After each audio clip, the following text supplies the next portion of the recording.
김성환의 시사야. 하루의 마무리, 오늘도 함께 하시죠. 시사평론가 김성환입니다. 북한이 분단 이후 처음으로 북방 한계선 NLL 이남으로 탄도미사일을 발사했습니다. 윤석열 대통령은 북한의 도발을 실질적 영토 침해 행위로 규정했는데요.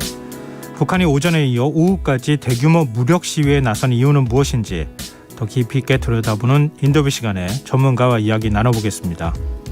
수요일 코너죠. 기후위기 시대, 우리가 놓쳐서는 안 될 환경 이슈를 살펴보는 지구생활 백서 코너도 마련되어 있으니까요.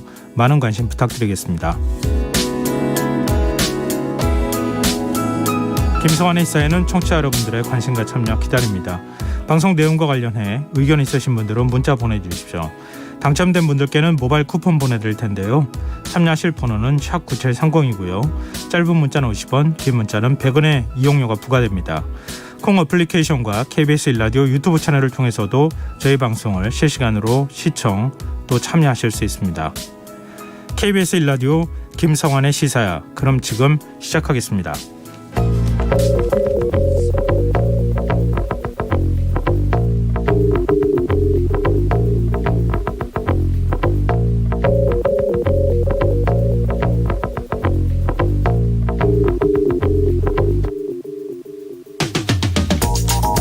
(112) 신고 녹취록이 공개된 이후 이태원 압사 참사가 사전에 막을 수 있었던 인재였다는 사실이 다시금 확인됐습니다.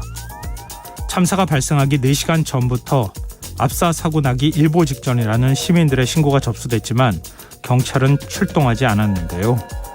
경찰청이 112 신고 부실 대응과 관련해 서울 용산경찰서장을 대기 발령 조치했습니다. 불과 이틀 전까지만 해도 정부 책임론에 많은 반론이 있다고 말했던 한독수 국무총리 역시 경찰의 책임을 엄중히 묻겠다며 태도를 바꿨는데요. 이런 상황 어떻게 봐야 할까요? 오늘은 이상민 행안부 장관이 참사가 발생한 지 1시간여가 지나서야 그것도 내부 알림 문자를 통해 사고를 처음 알게 된 사실이 새롭게 드러났습니다. 국민 안전을 책임지는 주무장관이 대통령보다도 늦게 참사를 인지했다는 건데요. 국민의 생명과 신체를 보호하기 위해 행안부 내 경찰국을 신설해야 한다고 강조했던 이상민 장관의 말은 결국 지켜지지 않은 것으로 보입니다. 상황이 이렇다 보니 책임자 문책보다 사고 수습과 애도가 먼저라고 강조했던 정치권의 기류도 달라지는 분위기인데요. 이제 우리가 해야 할 건 같은 일이 되풀이되지 않도록 참사 원인을 철저히 규명하고 책임과 매뉴얼을 보다 더 명확히 하는 일이 아닐까요?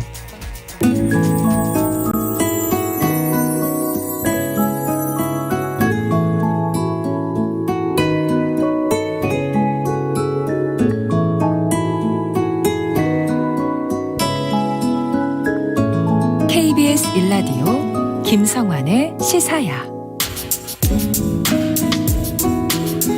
오늘 놓쳤던 뉴스 꼼꼼히 정리해드리는 뉴스야 시간입니다. 오늘은 김민아 시사평론가 나와 계십니다. 안녕하세요. 안녕하세요. 예, 북한의 도발 관련된 소식으로 좀 시작했으면 좋겠는데요. 오늘 아침부터 오후까지 각종 미사일 10여 발을 발사를 했고 포격도 100여 발 정도 했다 이런 얘기가 지금 들리고 있는데요. 일단 북방 한계선 NLL을 넘어서 우리영의 근처에 미사일이 떨어진 거 이번이 처음이죠. 그렇습니다. 분단 이후에 이제 이런 일 처음인데 일단 북한이 오늘 총 이제 발사한 단거리 탄도미사일이 최소한 이제 25발 이상이 될 것으로 지금 생각이 됩니다. 네. 합동참모본부가 밝힌 바에 따르면 북한의 미사일 발사 3차례에 나눠서 이제 이루어졌는데 오전 6시 51분쯤에 평북 정주시 피연군 일대에서 서해상으로 이 단거리 미사일 4발을 발사를 했고 2시간 뒤인 8시 51분쯤에 강원도 원산 일대에서 동해상으로 또 3발을 발사했는데 이 중에 한 발이 울릉도 방향으로 향하다가 NNL 이남 26km, 속초 동방 57km, 울릉 서북방 167km 해역에 떨어졌습니다. 그러니까 이게 분단 이후 처음으로 북한의 미사일이 NLL 이남에 우리 영해에 근접해가지고 떨어진 것이다. 이런 것이고요. 그 이외에도 9시 12분쯤부터 계속 미사일을 발사를 해서 10여 발 정도를 발사를 하고 또 오후 1시 27분에는 이 해상 완충구역 내로 100여 발 정도 포병 사격을 했다. 이걸 우리 군이 포착을 했고요. 그다음에 여기에 대응을 해서 공군기가 2대가 이제 이 공대지 미사일 3발을 북한이 이제 NNL 이남으로 이제 쏜 그 방향으로 우리는 북쪽으로 이제 같은 거리에 비례해서 3발을 이제 발사를 하는 정밀 사격을 실시를 했습니다. 우리도 NLL 북쪽으로 향해서 공대지 미사일을 쐈다. 그렇습니다. 예. 근데 이런 이제 일련의 조치 이후에도 오후 4시부터 한 5시 10분까지 또 북한이 6발의 미사일을 추가로 발사한 게 포착이 된 그런 상황이기 때문에 하루 종일 이렇게 이 25발 이상의 미사일 발사 그리고 100여 발 이상의 어떤 포격 등이 이어졌던 겁니다. 이 미사일 한 발이 울릉도 방향으로 날아가면서 물론 이제 울릉도에 도달하기 전에 떨어지긴 했지만 울릉도에 공습 경보가 울렸다고 하잖아요. 근데 경보 발령 과정에서 혼란이 있었다고요? 그렇습니다. 울릉군에 지금 이제 공습 경보가 발령된 것도 사실 이게 처음인데요. 오전 8시 55분쯤에 울릉도 전역에 경보 사이렌이 2분여간 울렸습니다. 이 사이렌은 마을마다 설치된 스피커를 통해서 송출이 되는 그런 절차인데 이 경보 자체는 행안부 중앙민방위경보통제센터가 이 항공우주작전본부의 요청을 받아서 발령을 한 겁니다. 그런데 이게 그냥 사이렌만 울리니까 많은 주민들이 이게 어떤 상황인지 알지 못해서 우왕좌왕하는 그런 상황이었다라는 거고요. 예. 울릉군이 상황을 파악한 게 오전 9시 5분 정도 된 그런 상황인데 한 10분 정도 걸린 것이죠. 그때 이제 전 직원에게 지하로 대피하라 이런 메시지를 보내서 공무원 등과 일부 주민들은 지하시설로 대피를 했다고 합니다. 예. 나머지 대부분의 이제 주민들은 어떤 상황인지 알 수가 없었던 상황이고 이 오전 9시 19분쯤에 울릉 알림이 앱을 통해서 주민들에게 대피 메시지를 발송을 했는데 이 앱을 또 다 사용하는 건 아니다 보니까 여전히 이제 주민들이 혼란스러운 그런 상황이 이어졌고요. 그리고 이후에야 이 마을 방송을 통해서 주민에게 이 안내가 됐다는 겁니다. 그 또 일부 주민은 이 방송 경보 다 못 들었다는 분도 있고 여러 가지로 혼란스러웠는데 네. 여기에 대해서 이제 경북도의 경우에는 이게 중앙에서는 공습 경보를 발령해서 사이렌을 울렸으니까 긴급 재난 문자를 함께 송출할 것으로 판단을 했었다. 네. 그리고 울릉군에서 예를 들어 경북도에 이런 이제 이 재난 문자를 송출해 줄 것을 또 요구했으면은 그것도 이제 됐을 텐데 그런 것들이 같이 이루어지지 않았기 때문에 사이렌과 함께 안내가 동시에 되는 그런 시스템이 지금 필요하다고 생각이 된다. 이렇게 얘기를 하고 있습니다. 그러니까 이런 부분에서도 보완이 필요하지 않나 생각이 됩니다. 울릉도 공무원들이 10분 만에 상황 파악하고 자기들은 지하로 대피했다는 거 아니에요? 근데 긴급 재난 문자 발송하라고 요청은 누가 하겠습니까? 그렇죠.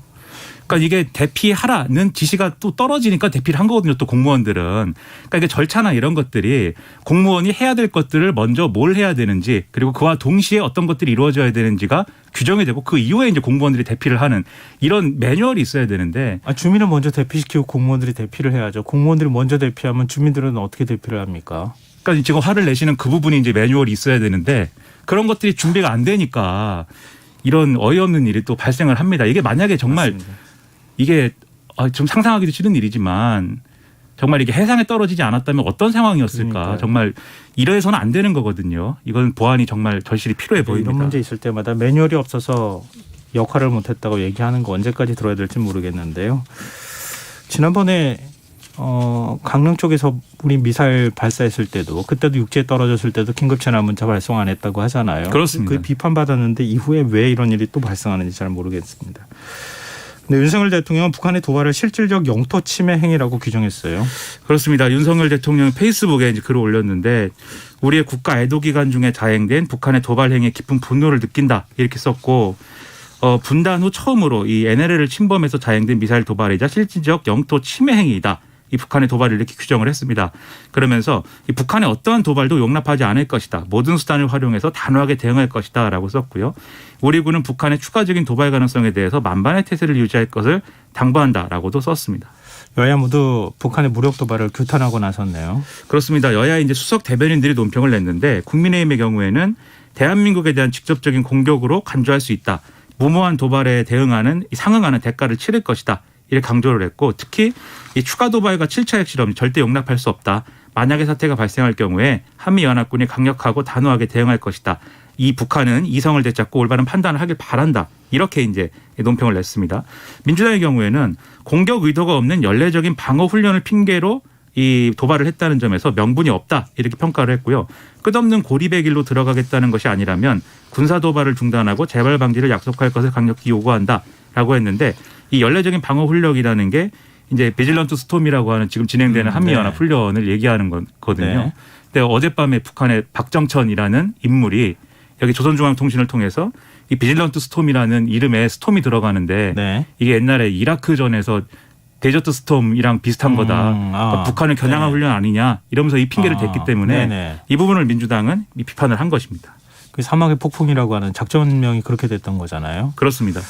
그러면 이제 앞으로 작전명에 스톰을 쓰지 말아야 되는 건지 참. 북한은 핵실험을 하기 위해서 명분 쌓기에 나서고 있는 거 아니냐 이런 분석이 그래서 나오는 것 같습니다. 네. 이태원 참사 관련해서도 좀 얘기 나눠보죠. 경찰이 오늘 동시다발적인 압수수색에 나섰어요. 그렇습니다. 이 경찰 특수본이 서울경찰청과 용산경찰서, 용산구청 등 8곳에 대해서 강제 수사에 착수를 했는데요. 압수수색을 통해서 자료를 확보를 했고 이 참사가 일어나기 전 4시간여 동안 11건의 신고를 받은 담당 경찰관들이 직무상 책임을 다했는지 또 신고 상황을 전파받은 각급 지휘관과 근무자들의 조치는 적절했는지 이런 것들을 이제 살펴본다는 계획이다라고 밝히고 있습니다. 경찰청이 공개한 이 신고 녹취록에 따르면 이 경찰은 이 신고한 사람들이 압사가 우려된다 이런 구체적인 얘기까지도 했는데도 적극적인 조치를 취하지 않았기 때문에 네. 이게 왜 이렇게 됐는지를 이제 따져보겠다라는 건데요. 이 또 용산경찰서가 기동대 경력 지원을 요청을 했는데 서울경찰청이 거부했다 이런 의혹도 지금 나와 있기 때문에 네. 이것도 이제 서울경찰청에 대한 어떤 수사가 이루어지는 하나의 근거가 되고 있는 것으로 보입니다. 용산구청과 관련돼서는 지금 구청장실 그리고 안전재난과 등에서 자료를 확보했다고 하는데 이 참사 사흘 전인 지난달 26일에 구청하고 경찰 그리고 이 이태원 지역의 이제 상인 단체 등하고 안전대책 간담회를 진행을 했는데도 네. 적절한 대책이 세워지지 않았기 때문에 이게 왜냐를 이제 들여다보기 위해서라고 얘기를 하고 있거든요. 그래서 이 결과가 상당히 주목이 됩니다. 경찰청은 서울 용산경찰서장을 대기 발령 조치했어요. 그렇습니다. 이임재 용산경찰서장을 정상적인 업무 수행이 어려운 상황이다 이렇게 판단해서 대기 발령했다 이렇게 밝혔고요. 그다음에 지금 용산경찰서에 대한 고강도 감찰도 진행을 하고 있는 그런 상황입니다. 그래서 일선 이 파출소 경찰관부터 이 지금 이임재 서장 그리고 서울경찰청 지휘부까지 감찰 조사 받는 그런 상황이 됐고요.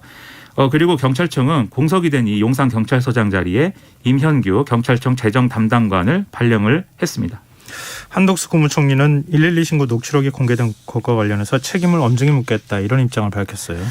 그렇습니다. 이 중대본 회의에서 경찰은 특별수사본부와 감찰을 통해 철저히 조사하고 국민들께 투명하고 소상하게 설명하라 이렇게 얘기를 했는데요. 여기에 더불어서 112 대응 체계의 혁신을 위한 종합대책도 마련하겠다 이렇게 얘기를 했습니다. 한덕수 총리 어제 외신 기자 간담회에 참석해서 뭐 웃고 농담을 했다. 이래서 야당에서 비판을 받았잖아요. 이 부분에 대해서 사과를 하기도 했네요. 그렇습니다. 이게 이제 다들 이제 보도를 통해서 보셨을 텐데 기자회견에서 이제 외신 기자가 이 지금 정부가 누구의 잘못도 아니다라고 하는데 그럼 이 상황에서 한국 정부의 책임의 시작과 끝은 어디냐 이렇게 물어봤는데 네. 여기에 대해서 답을 하는 과정에 현장의 동시통역기기에 음성 전송에 문제가 생기는 상황이 이제 벌어졌거든요. 근데 거기에 대해서 한덕수 총리가 이렇게 잘 안 들리는 것에 책임져야 할 사람의 첫 번째와 마지막 책임은 무엇이냐라고 얘기를 하면서 농담을 했다는 겁니다. 그래서 이게 이제 상당한 논란이 되고 비판이 많이 나오고 있는데 여기에 대해서 총리실이 해명 자료를 냈습니다. 그래서 이 경위와 무관하게 국민들의 마음을 불편하게 해드린 점 사과드린다. 이런 이 내용으로 해명 자료를 내서 보도가 됐습니다. 네. 이태원 참사 발생했을 때 과연 보고를 얼마나 신속히 받았느냐 이것도 굉장히 중요한 문제인데 지금 재난안전을 총괄하는 이상민 행안부 장관이 윤석열 대통령보다 더 늦게 참사를 인지했다고요? 그렇습니다. 이 행안부 이 중앙재난안전상황실이 이 이태원 참사가 일어나고 나서 33분이 지나서 이제 사고 인지를 했고 이상민 장관은 그보다 더 늦은 1시간여 뒤에 최초 보고를 받았다. 그래서 결과적으로 윤석열 대통령보다 18분 늦게 사고를 알게 됐다라는 게 이제 지금 확인이 됐는데요. 예. 정확하게 이제 이 타임라인을 지금 확인을 해보면 소방청을 통해서 행안부 상황실에 이 상황이 최초로 전파된 시간이 예. 지난달 29일 오후 10시 48분이었습니다. 10시 15분에 첫 신고가 들어가서 지금 그 구조에 나서는 시간이 10시 15분이었잖아요. 그렇습니다. 최초 신고가 10시 15분에 접수가 됐고 예. 그다음에 그다음에 서울 119 종합상황실을 거쳐서 이 소방청 거쳐서 이제 행안부 상황실에 들어온 게 10시 48분이라는 겁니다. 지금. 네. 네, 이 이후에 이상민 행안부 장관은 이 상황실에서 전파를 받은 게 아니라 이 11시 19분께 이 단체 문자로 이 사고 발생 보고를 받았다고 하는데 그러니까 이게 이제 재난 관련해서 대응하는 기구를 통해서 이제 받은 상황이 되는 것이죠. 네. 그러면 이제 사고가 발생한 지 1시간 4분이 흘러서야 이 상황을 알게 됐다라는 거고요. 윤석열 대통령이 처음 보고를 받은 시점은 오후 11시 1분인데 이것은 이와 관련된 타임라인 절차는 이런 방식이었습니다. 그러니까 10시 15분에 사고가 발생했고 네. 10시 53분에 소방청 상황실에서 대통령 국정상황실로 사고 내용을 직보를 한 거예요. 그러니까 대통령은 더 두 빨리 하는 갈래로 거죠. 보고를 한 거잖아요. 그렇습니다. 그러니까 한쪽은 대통령실로 가고 한쪽으로는 행안부 쪽으로 갔는데 행안부에서는 이상민 장관한테 전달하는 시간까지가 길어졌고 윤 대통령은 바로 보고받았고. 그렇습니다. 예. 근데 여기서 더 이제 황당한 것은 그럼 어쨌든 소방에서는 보고를 한 거지 않습니까? 예. 이게 뭐 시점의 문제는 있지만 경찰은 언제 알았느냐? 그러니까 경찰청장은 언제 알았느냐? 이게 이제 문제인데 더 늦게 알았다는 거 아니에요? 그렇습니다. 윤희근 경찰청장이 처음 이제 이 사실을 알게 된 거는 참사 발생 1시간 59분이 지난 시점이었다라는 겁니다. 이게 왜 그런 거냐 보면 이제 1시간 59분이 지나고 나서야 이제 예를 들면 기동대를 동원해라, 질서 유지를 신속 대응해라, 구급차 진출입로 확보해라 이런 지시가 내려졌는데 예. 김광호 서울경찰청장은 이보다 43분 전에 용산 경찰서장으로부터 참사 사실을 보고를 받았다라는 거거든요. 네. 그러니까 용산 경찰서로부터 이 보고된 시간과 서울 경찰청장이 또 경찰청장에 보고한 시간 이런 것들이 다 늦어진 그런 상황이었던 겁니다. 그러니까 이 지휘 보고 체계가 거의 작동을 제대로 안 했다라고 볼 수밖에 없는 상황이어서 상당히 논란이 불가피한 그런 상황입니다. 300여 명이 넘는 인명피해가 발생했고 지금 뭐 집계된 지금까지가 156명 아닙니까? 더 사망자가 나올 수 있는 이런 대형 참사가 발생했는데 대통령도 한 50분 뒤에 이 상황을 보고받고 경찰청장이나 이런 사람들은 뭐 2시간 뒤에 보고받는 이게 도대체 시스템이 어떻게 돌아가는지 모르겠네요. 그러니까 황당합니다. 이 경찰청장이 알게 된 시점은 대통령이 알게 된 시점하고 비교하면 1시간 13분이 늦은 거고요. 이상민 행안부 장관이 알게 된 시점하고 비교하면 54분이 늦은 거거든요. 그럼 경찰은 뭘 하는 조직이냐 의문이 커질 수밖에 없는 상황입니다. 네. 지금 여러분께서는 KBS 라디오 김성환의 시사회와 함께하고 계십니다. 계속해서 뉴스와 이어가겠습니다. 정치권에서 이상민 행안부 장관 경질을 요구하는 목소리가 점점 커지고 있네요. 그렇습니다. 오늘 더불어민주당이 지도부 회의를 열었는데 최고위에서 다 이제 한 목소리로 얘기를 했습니다. 정부가 책임 회피하는 것은 이제 적절치 않다 이런 비판이 나왔고 이상민 행안부 장관하고 윤희근 경찰청장은 파면을 해야 된다 이 목소리를 하나같이 이제 냈는데요. 특히 이재명 대표는 정치는 국민의 삶에 대해서 특히 생명과 안전에 대해서 무한 책임을 져야 된다. 또 책임을 덜기 위해서 사건을 축소 은폐 조작하는 것은 결코 용서받을 수 없는 일이다. 그런데 지금 현재 정부의 고위 책임자들의 태도는 도저히 책임지는 자세라고 볼 수 없다라고 강하게 비판을 했습니다. 정의당에선 국정조사를 추진하고 있습니까? 이정미 대표가 오늘 긴급 대표단 회의에서 역시 이상민 행안부 장관, 윤희근 경찰청장의 파면을 요구를 했고요. 그리고 이은주 원내대표가 이 철두철미한 진상규명을 위한 국정조사를 추진을 하겠다. 민주당과 집권여당 국민의힘도 적극 협조를 해달라. 이렇게 요구를 한 상황인데 뭐 다른 두 당이 어떻게 이 국정조사 요구나 이런 것들을 소화를 할 것인지는 앞으로 지켜봐야 될 것 같습니다. 국민의힘 기류도 좀 달라지고 있네요. 오늘 정진석 비대위원장이 그동안 이제 뭐 추모의 시간이고 추궁의 시간은 아니다 뭐 이런 얘기도 했는데 네. 오늘은 경찰의 온당한 책임을 물어야 된다라고 얘기를 했고요. 애도 기간이 끝나는 즉시 여야, 정부, 전문가가 참여하는 이 사고조사 특별위원회를 구성할 것을 제안한다라고 얘기를 했습니다. 주호영 원내대표도 애도 기간이 지나면 철저한 원인 규명, 그에 상응하는 책임 추궁이 불가피할 것이다라고 주장을 했는데요. 안철수 국민의힘 의원 같은 경우도 페이스북 통해서 윤희근 경찰청장을 즉시 경질하고 사고 수후에 이상민 행안부 장관은 자진 사퇴해야 된다라고 주장을 한 그런 상황이고요. 유승민 전 의원은 심지어 페이스북에다가 전 세계 보는 앞에서 참사로 희생당한 영혼들을 욕보이고 국민들을 부끄럽게 만들었다. 저런 사람이 총리라니 이 나라가 똑바로 갈 수 있겠느냐라면서 사실상 한덕수 국무총리의 교체를 요구를 했습니다. 개각까지도 지금 언급이 되고 있는 상황인데 뭐 어찌됐든 이런 이상민 장관 경질론에 대해서 대통령실 어떤 입장입니까? 대통령실 관계자는 이제 여기에 대해서 누가 얼마나 무슨 잘못을 했는지 철저한 감찰과 수사를 진행하고 있고 이 상황을 지켜볼 것이다라고 얘기를 했는데요. 기자들이 이제 물었습니다. 사실관계로 이제 따져야 될 책임이라는 게 뭐 예를 들면 법적 책임이나 이런 거지 않습니까? 네. 그런데 이 대형 참사에 대한 정무적인 책임의 범위는 그럼 어디까지가 돼야 되는지 어떻게 판단하느냐라고 질문을 했는데 대통령실은 그건 역시도 사실 기반으로 해야 될 것이다. 이렇게 얘기를 해서 아마도 경찰이 추진하는 수사, 감찰 등이 끝나야 아마 어떤 이 입장이 나올 것으로 예상이 됩니다. 네, 뭐 112 관련해서 윤 대통령 보고받고 경로했다 이런 소식도 전해지고 있으니까요. 좀 이후 어떤 후속 조치를 취하는지 보고요. 뭐 이런 가운데 경찰청이 이태원 참사 직후 여론 동향 문건을 작성한 사실이 알려져서 파문을 일고 있어요. 그렇습니다. 이 경찰청이 이 이태원 참사 발생 이틀 뒤인 지난달 31일에 주요 시민단체의 동향 그리고 언론 보도 추이 등의 정보를 수집 분석해서 내부 문건을 작성을 한 게 SBS 등에 의해서 보도가 된 그런 상황인데요. 이 문건은 특별 취급으로 분류가 돼 있기 때문에 대통령실 등의 상급 관계기관에 배포할 목적으로 작성된 것으로 추정이 되고 있습니다. 근데 구체적으로 보면은 이런 내용이 이제 적혀 있어서 상당히 논란이 됐는데 진보 단체 등이 저마다 정보 규탄 논리를 모색 중이다. 그래서 세월호 사고 당시에 정부의 대응 미비점을 상기시키거나 지난 정부의 헬로윈 대비 조치와 올해를 비교하는 이 글 뭐 이런 것들을 공유를 하면서 정부 성토 여론 형성에 주력을 하고 있다라는 이런 내용이고요. 그다음에 한국여성단체연합이 이번 참사에서 여성 사망자가 많았던 점을 거론을 하면서 이런 논평을 낸 거에 대해서 여가부 폐지 등의 정부의 반여성 정책 비판에 활용하는 방안을 검토하고 있다. 이렇게 쓰기도 했고 예. 전국 민중행동이 이번 참사를 제2의 세월호 참사로 규정을 해서 정부를 압박한다는 계획이다라는 대목도 있는 뭐 이런 자료를 작성을 한 겁니다. 네. 그 외에도 언론 보도 내용을 분석을 하고 뭐 이 정부 비판이 많아지고 있다. 이런 평가도 하고요.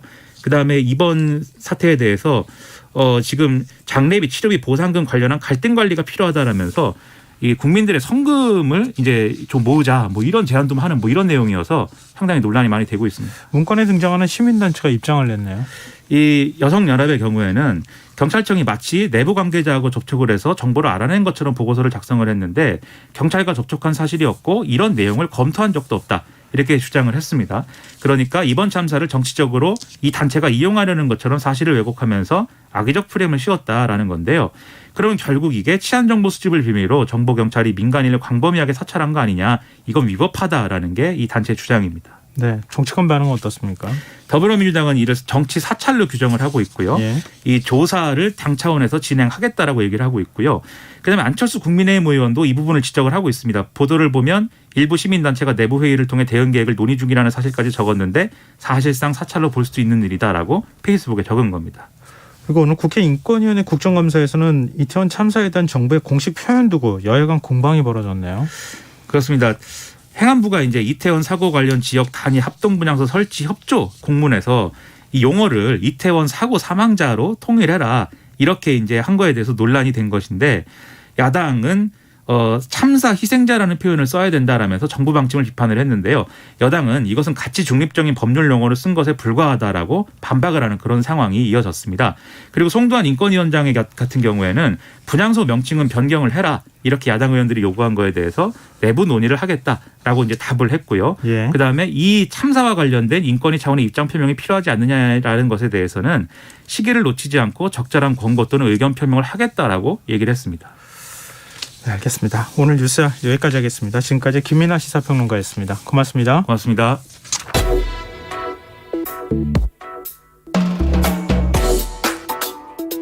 더 나은 내일을 준비하는 시간 KBS 1라디오 김성환의 시사야.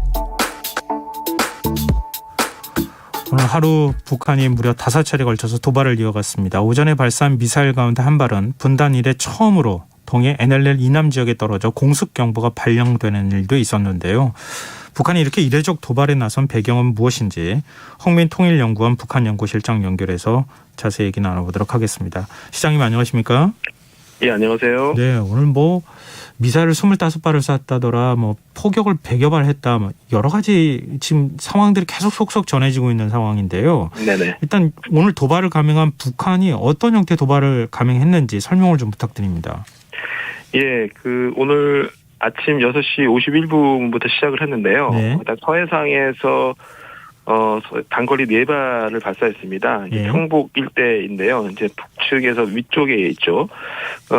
그리고 나서 바로 또 한 2시간여 지나서 8시 51분에 또 원산 일대죠. 이제 동해 쪽으로 완전히 방향을 바꿔서 이 원산 일대에서 동해상으로 단거리 미사일 3발을 또 발사했습니다. 한 190km 정도 날아갔는데요. 네. 이게 좀 약간 문제적입니다. 이제 그 3발 발사한 것 중에 한 발이 그 NLL이죠. 소위 이제 군사분계선 이남, 북방항에서 이제 이남으로 26km 지점에 떨어졌습니다. 그러니까 물론 이제 공해상이긴 하지만 네. 우리 영해에 근접해 있고 또 NLL을 넘었다라는 게 굉장히 이례적이고 처음 있는 일이죠. 그래서 이와 관련해서 이제 공습 경보가 이제 발령되는 일이 있었고요.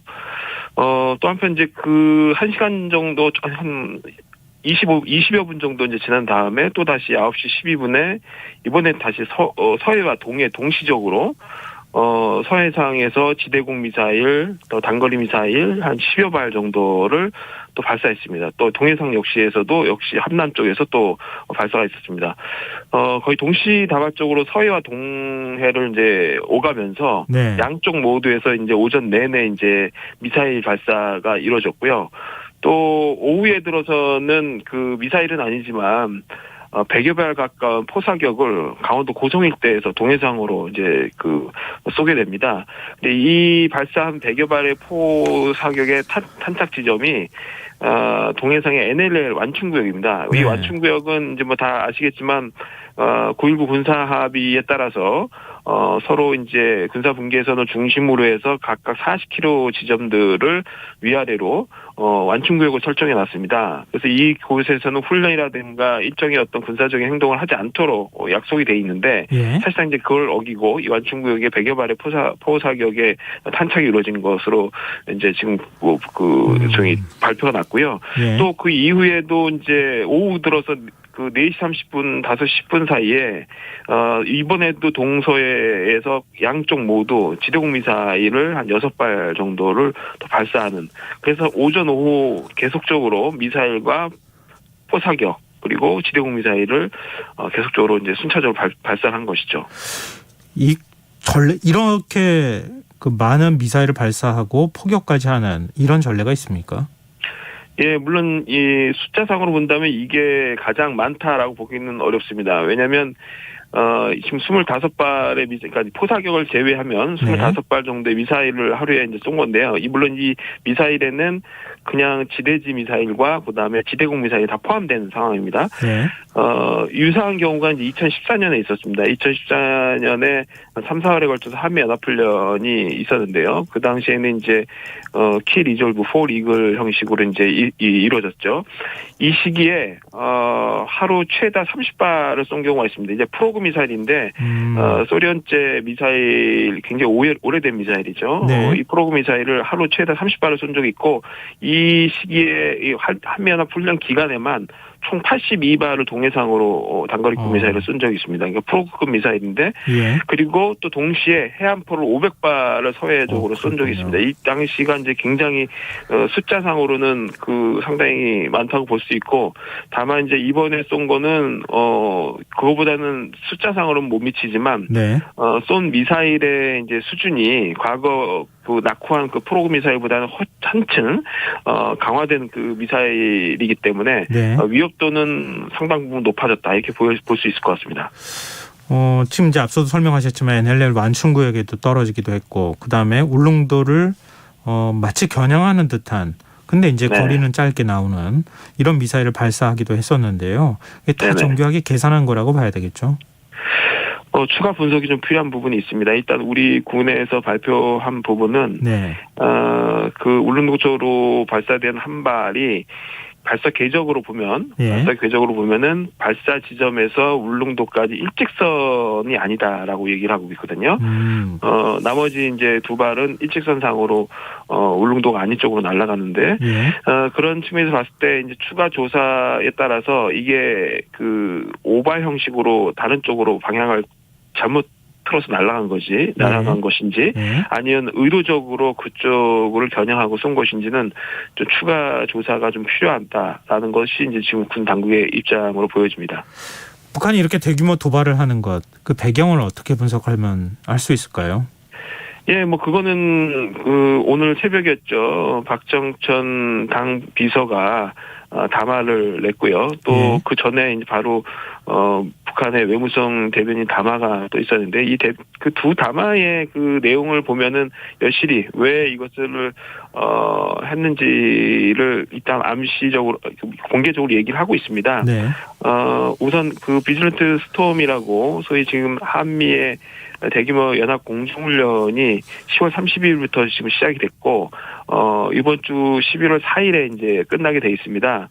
이 5일간 진행되는 이 훈련이 주요하게 이제 북한이 문제를 삼는 그 부분으로 보여지는데요. 네. 이 박정천 비서의 담화와 외교부 대변인 담화의 내용을 보면은 두 가지 문제를 트집 잡고 있습니다. 하나는 한미연합 훈련, 그 다음에 또 하나는 도발적 망언.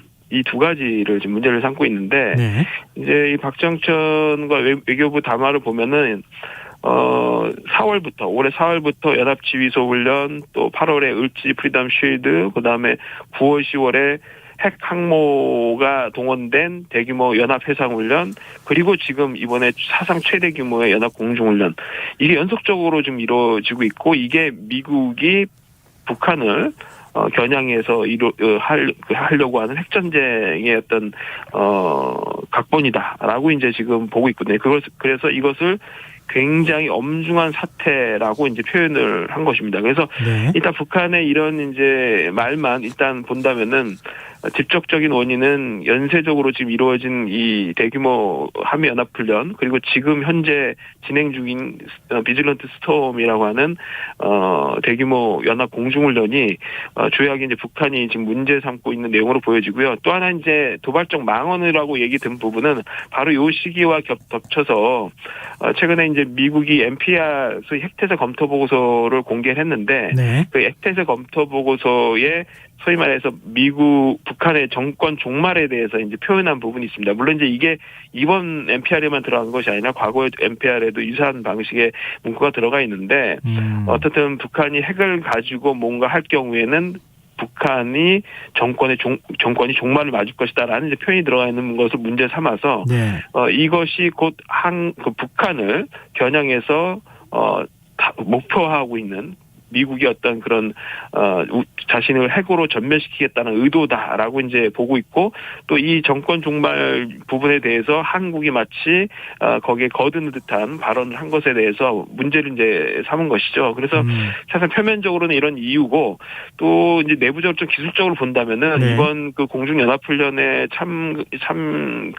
참여하고 있는 한국의 그 전투기, 미국의 전투기가 이제 참여를 하는데, 특히 예. 미국의 전투기가 이제 아마 굉장히 북한을 이제 좀 뭐랄까 위협적으로 이제 받아들인 것 같아요. 일본 이와쿠니 미군 기지에 주둔하고 있는 F-35B라는 게 있습니다. 스텔스 전투기거든요. 네. 이게 국내 기지 최초로 이제 착륙하는 이제 상황이 됐고, 이 F-35B가 갖고 있는 성격 때문에 그런 것으로 좀 추정이 됩니다. 왜냐하면 이 F-35B는 지상 공격을 할 때 쓰이는 아주 굉장히 무장력이 굉장히 뛰어난 그 비행기군요. 그리고 스텔스 기능을 갖고 있기 때문에 거의 감지가 어렵고요. 그래서 북한이 보기에는 이게 이제 자신들을 사실상 지상 공격하기 위해서 폭격을 한다는 거죠. 지상 공격하기 위한 용도로 그 훈련 목적으로 지금 온다. 라는 것 때문에 이제 굉장히 이제 극도의 민감한 반응을 보이고 있는 것인데요. 실제 박정천의 담화에도 그 얘기가 나옵니다. 일본 기지에 둔 F-35기가 자신들을 수백 대를 동원해서 지금 자신들을 타격하려고 하는 침략 연습을 하고 있다, 이렇게 이제 표현을 하고 있거든요. 그래서 아마 이런 그 동원된 무기에 대한 위협감을 이제 애써 자신들의 이제 이런 무기 발사를 통해서 이제 약간 억제를 한번 대응 능력을 보여준다라는 측면이 아마 상당 부분 깔려 있는 것으로 보여집니다. 또 우리 군의 대응에 관해서도 좀 여쭤보고 싶은데요. 네네. 일단 전투기를 동원해서 공대지 미사일을 지금 이제 NLL-2 남으로 미사일을 북측이 발사했으니까 네네. 우리도 NLL-2 북쪽으로 지금 발사를 했거든요. 이 대응은 적절하다고 보십니까? 예, 북한이 지금 그 울릉도 근방으로 쏜 그 한 발에 정확하게, 그러니까 침범한 거리만큼 동일하게 이북 쪽으로 또 세 발을 쐈거든요. 예. 그러니까 실제 NLL 이남으로 넘어온 건 한 발인데 그 세 발을 쏜 것이죠. 그러니까 소위 이제 3배로 갚아준다라는 약간 이제 그런 개념이 여기에 있는 것이죠. 네네. 압도적으로 그 대응해주겠다라는 약간 의미를 담고 있는 것이라서 예. 뭐 적절했다라고 보여지고 이건 하나의 원칙처럼 이제 볼 수 있기 때문에 참 적절했다고 볼 수 있고 또 하나는 이제 그 날아오는 미사일에 대해서 요격 부분에 대해서는 사실 이게 이제 영해로 넘어왔을 경우에는 뭐 즉각적 요격이 아마 이제 대상이 될 수밖에 없죠. 그러나 이게 엄밀히 얘기하면은 이제 영토가 아니라 우리 영해 영토 개념이 아니라 사실상 이제 그 공해 개념이거든요. 예. 그렇기 때문에 이 관할권이 미치는 그것으로 날아온 것은 아니다. 그렇기 때문에 요격 대상으로 볼 수 없다라는 것이 우리 군 당국의 입장이고 사실상 뭐 영해가 아닌 상태에서 요격까지 감행하는 것은 다소 이제 무리일 수도 있다라는 게 이제 시각입니다. 그래서 상당 부분은 일단 적절하게 반응을 했다라고 보여지고요. 네네. 예, 자칫 이게 이제 지금 계속 즉각적 비례적 대응을 서로 양쪽이 하고 있기 때문에 네. 자칫 이게 오고 가다가 이게 뭐 의도적일 수도 있고 의도적이지 않을 수도 있는데 뭔가 오인을 했다든가 뭐 네네. 이런 상황이 발생했을 때 이것을 완충하거나 이것을 뭐 약간 그 숨고르게 할 수 있는 그 장치가 없어요 지금. 그래서 상당히 위태위태한 부분이 있거든요. 그래서 오늘 우리 군의 대응은 원칙적이면서도 적절한 신중한 대응을 한 부분으로 이제 봐야 될 것 같습니다. 좀 전략적 판단에 관한 부분을 좀 여쭤보고 싶은데요. 북한의 뭐 진짜 7차 핵실험이 임박했다 이런 얘기들이 계속 있어서 미국에서 전략 자산을 계속 전개하고 있는 상황이잖아요. F-35B도 역시 마찬가지였을 것 같은데 서로 간의 긴장이 계속 높아지는 형태로 지금 그 긴장이 고조되고 있잖아요. 이렇게 가면 이렇게 가다가 말씀하셨던 것처럼 어떤 예상할 수 없었던 국지적 충돌에 관한 가능성이라든가 이런 게 점점 높아지는 거 아닌가. 좀 다른 방법이나 전략을 사용할 수는 없는 건가. 이런 의문도 갖게 되거든요. 예. 그러니까 이게 그 이번에 이렇게 위기 상승이 빨리빨리 이루어지는 것은 북한이 일단 굉장히 과감해졌다라는 게 특징입니다. 그러니까 과거에는 지금 현재 핵잠수함이 부산 쪽에 들어와 있는데요. 예. 핵잠수함이 들어오거나 핵항공모함이 들어올 경우에는 사실상 거의 움직이지 않았습니다. 그러니까 떠난 이후에나 뭐 반응을 하는 방식이었는데 네. 지금은 전혀 그걸 개의치 않고 있습니다. 핵잠수함이 들어오든 오히려 더 공세적으로 거기에 대해서 대응하는 지금 모습을 과감성을 보여주고 있거든요. 네. 그러니까 이거는 어떻든 자신들이 최근에 개발한 다종의 어떤 미사일 그리고 거기에 핵탄두, 전술 핵탄두를 탑재할 수 있다. 그리고 그것을 실제 훈련하는 개념도 여기 포함시키다 보니까 굉장히 이제 자신감이 있는 부분들이 있고 또 한편에서는 그 자신감 이면에 상당히 위협을 상당히 많이 느끼는 부분도 있는 것 같습니다. 이쪽에 북한이 갖는 공포인데요. 지금 이제 4년, 5년 만에 대부분 이제 이런 대규모 연합훈련이 재개되고 대규모화 되면서 북한이 이제 상당 부분 초기에 이런 것들을 용인할 경우 그냥 가만히 있을 경우에는 그냥 자연스럽게 매년 이렇게 해도 된다라고 이제 한미가 판단할 것에 대해서 네네. 오히려 이제 되게 두려워하는 것 같습니다. 그래서 오히려 초기에 좀 무리를 해서라도 기선제압을 하고 이것이 안 되는 것이고 그리고 자신들이 여기에 대해서는 항상 똑같은 방식의 맞춤형 대응을 하겠다라는 걸 인식시켜주고 싶어 하는 것 같습니다. 그 인식을 통해서 향후에 한미가 어떤 훈련이나 어떤 군사적 움직임을 할 때 맞춤형 대응을 할 북한을 의식할 수밖에 없게 만들려고 하는 의도적인 지금 시도가 이루어지는 것이 아닌가. 그래서 이런 즉각적인 이 상승들이 향후에도 계속 이루어질 가능성이 높다. 과거 2017년에는 그런 숨고르기 타임들이 있었는데 지금 그런 타임을 갖기가 매우 어려운 구조가 돼 있다는 거죠.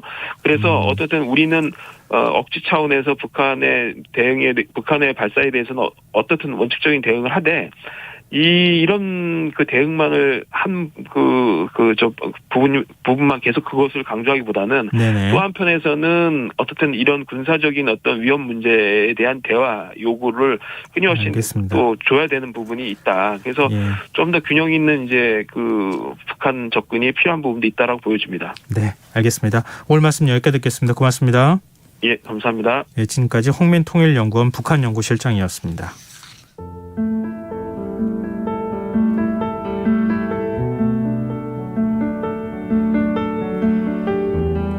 KBS 1라디오 김성환의 시사야.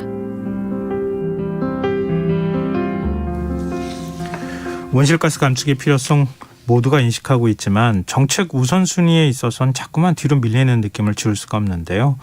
이 문제 어떻게 풀어야 하는 걸까요? 우리가 놓치고 있는 환경 문제와 미래를 위한 생활 수칙을 꼽아보는 시간입니다. 지구생활백서 세계일보 윤지로 환경전문기자 이야기 나눠보겠습니다. 안녕하세요. 네, 안녕하세요. 예, 오늘은 온실가스 감축 인지 예산제에 대한 얘기를 해주신다고 들었는데요. 네. 이게 용어가 굉장히 낯설어요. 좀 어렵고요. 네, 어떤 맞습니다. 개념입니까? 아마도 이제 이게 올해 처음 시작된 거라서 처음 듣는 분들 아마 많으실 것 같아요. 네.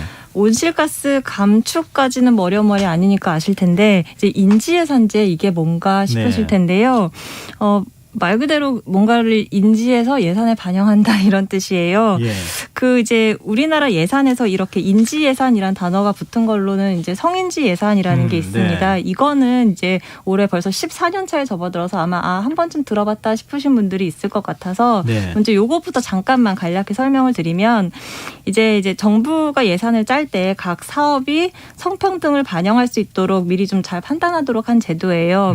예를 들면 이제 우리나라 게임 산업이 잘 발달돼 있잖아요. 예. 근데 이 게임 산업 그 업체 종사자들 성비를 보면 남성이 압도적으로 높아요. 예. 아무래도 이제 남학생 남자분들 이제 어렸을 때부터 게임을 좀 많이 하다 보니까 그런 것 같은데 그래서 이제 정부가 뭐 게임 산업 관련된 뭐 취업 프로그램이나 이런 걸 운영할 때 좀 이렇게 여성의 어떤 모집을 좀 더 신경을 쓴다거나 이런 식으로 해서 어떤 사업이 좀 성평등을 반영할 수 있도록 하자라는 거예요. 네. 그래서 이제 이것과 비슷하게 이제 온실가스 감축 인지 예산제도도 마찬가지입니다. 국가가 이제 예산이나 기금으로 수많은 사업을 하는데 그게 온실가스 감축에 어떤 영향을 미치는지 분석해서 예산 편성에 반영하도록 하는 겁니다. 그래서 나중에 결산해서 또 평가하고 그래서 차개년도 예산 짤 때 다시 또 그 결과를 반영하고 이렇게 하는 겁니다. 그렇군요. 그러니까 온실가스 감축에 어느 정도 영향을 미치는지 네. 그 예산도 짤 때부터 그걸 들여다보겠다. 이제 이런 개념에 좀 가까운 거 아닌가 네, 싶은데요. 맞습니다. 그러면은 온실가스 인지 예산서에 어떤 내용이 담겨 있을지 궁금하거든요. 네. 이거를 일단 어디서 이거 뭐 볼 수 있나 싶으실 텐데요. 예. 쉽게 볼 수 있습니다. 인터넷에서 국회의안 정보 시스템 이렇게 검색해서 예산안으로 들어가면요. 2023년도 예산안과 기금이 있고 거기에 보면은 뭐 성인지 예산서 그리고 온실가스 감축 인지 예산서 모두 볼 수 있습니다. 네. 혹시나 이제 착각하실까봐 먼저 말씀을 드리면요. 그 인지 예산서에 올라오는 예산들이 이게 뭐 온실가스랑 관련됐다고 해서 뭐 이게 환경부 예산인가 뭐 그런 건 아니고요. 예. 이 예산서 때문에 특별히 마련된 추가적인 예산도 아닙니다. 그러니까 기존에 각 부처들이 원래 예산을 짜잖아요. 예. 그 중에서 이제 온실가스 감축과 관련될 수 있는 거를 별도로 여기다가 좀 그 내용을 상술하는 거예요. 그래서 왜냐하면 제가 이 말씀드린 이유가 저는 이제 성인지 예산서 총액이 35조 원인데 이걸 갖고서 여가부 예산이 35조나 된다 이렇게 이제 오해해서 가짜 뉴스처럼 돈 적이 있어서 좀 말씀을 드렸고요. 그래서 이제 그 온실가스 인지 예산서를 보면 이제 우리 정부가 총 부처청 이렇게 합쳐서 40개가 있는데 이 중에서 13곳이 온실가스 예산서를 냈고요. 예. 13곳이 총 288개 사업 총 금액으로는 11조 한 9천억 원 정도가 책정됐습니다. 네. 내년도 나라 살림 규모가 639조니까요. 한 1.9% 정도가 여기에 해당되는 거죠. 11조라고 들었을 때는 굉장히 많을 것 같았는데 네. 1.9%라고 하니까 너무 적다는 생각 드는데요. 근데 사실 이것도 좀 부풀려졌다라고 볼 수 있는 게요. 네. 이 중에 이제 288개 사업이라는 건 세부 사업이고 그 아래 또 내역 사업이라고 좀 더 세부적인 내용들이 있거든요. 네. 그래서 이렇게 이제 내역 사업 중에는 사실 온실가스 감축이랑 관련이 없는 것도 있는데 이 세부 사업을 기준으로 예산액을 합산을 하다 보니까 한 2조 원 정도가 사실은 감축과 관련이 없는데 좀 딸려 들어갔다 이런 분석이 있습니다. 우리 뭐 청년 취업 지원 예산이라든가 아니면은 뭐랄까 출산 관련돼 있는 예산이 저출산 대응 예산이라든가 이런 것도 엉뚱한 예산들 다 섞어가지고 굉장히 많은 것처럼 네, 부풀린다 맞아요. 그러잖아요. 네, 이것도 그런 좀 네. 비슷한 현상인 것 같다는 생각이 드는데요. 네. 근데 이렇게 해서 노력을 해서 감축했을 때 효과는 어느 정도 나타날 것인가 이것도 중요하지 않겠습니까? 네. 근데 이런 부분들도 다 나올 수 있습니까? 예, 그렇습니다. 그 온실가스 감축인지 예산과 관련해서 우리는 이제 세 가지로 사업을 분류를 해요. 네. 하나는 이제 감축량이 얼마다라고 이렇게 숫자로 딱 떨어지는 정량 사업, 그리고 그렇지 않은 정성 사업, 그다음에 연구개발 이렇게 세 가지로 이제 구분을 해놨는데 네. 그 288개 사업 중에서 70개가 정량 사업으로 분류가 됐습니다. 그래서 이 정량 사업에서 밝힌 감축량을 다 더하면 336만 톤을 감축한다 이렇게 돼 있어요. 네. 근데 뭐 이게 뭐 많은 건지 적은 건지 사실 감이 잘 안 오잖아요. 그래서 이제 다른 값이랑 비교를 해봤는데 NDC라고 해서 우리나라가 2030년까지 온실가스를 이만큼 줄이겠다라고 이제 국제적으로 밝힌 목표가 있어요. 이제 그 양이랑 지난해 우리나라가 배출했던 양 그 차이만큼을 이제 매년 같은 양을 이제 줄여서 달성한다라고 가정을 하면 네. 해마다 2,700만 톤씩 줄여야 돼요. 예. 이 2,700만 톤 중에 이번 인지 예산서에 336만 톤, 그러니까 한 12% 정도가 반영됐다 이렇게 볼 수 있습니다. 너무 적은 거 아닙니까? 이건 목표 달성할 수 있어요. 이렇게 해서. 그렇죠. 이제 좀 값이 좀 괴리가 있어서 이게 뭐지 싶은데 사실 이렇게 예산서에서 나와 있는 그 감축량이랑 NDC랑 이게 뭐 꼭 일치해야 되는 건 아닙니다.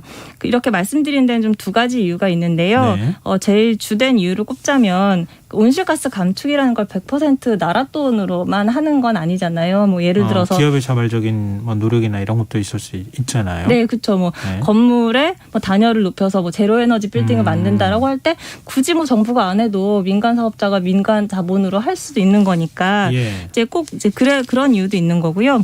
이제 또 다른 이유를 들자면 아직 우리나라는 2030년에 얼만큼 줄이겠다라는 그 목표치만 제시했고 예. 그럼 이거를 몇 년에 얼만큼씩 줄여갈지 이런 이제 경로까지는 아직 정하지 못한 상태예요. 그래서 제가 아까도 말씀드릴 때 매년 같은 양씩 줄인다고 가정하면이라고 말씀드렸던 게 이제 그런 이유고요. 예.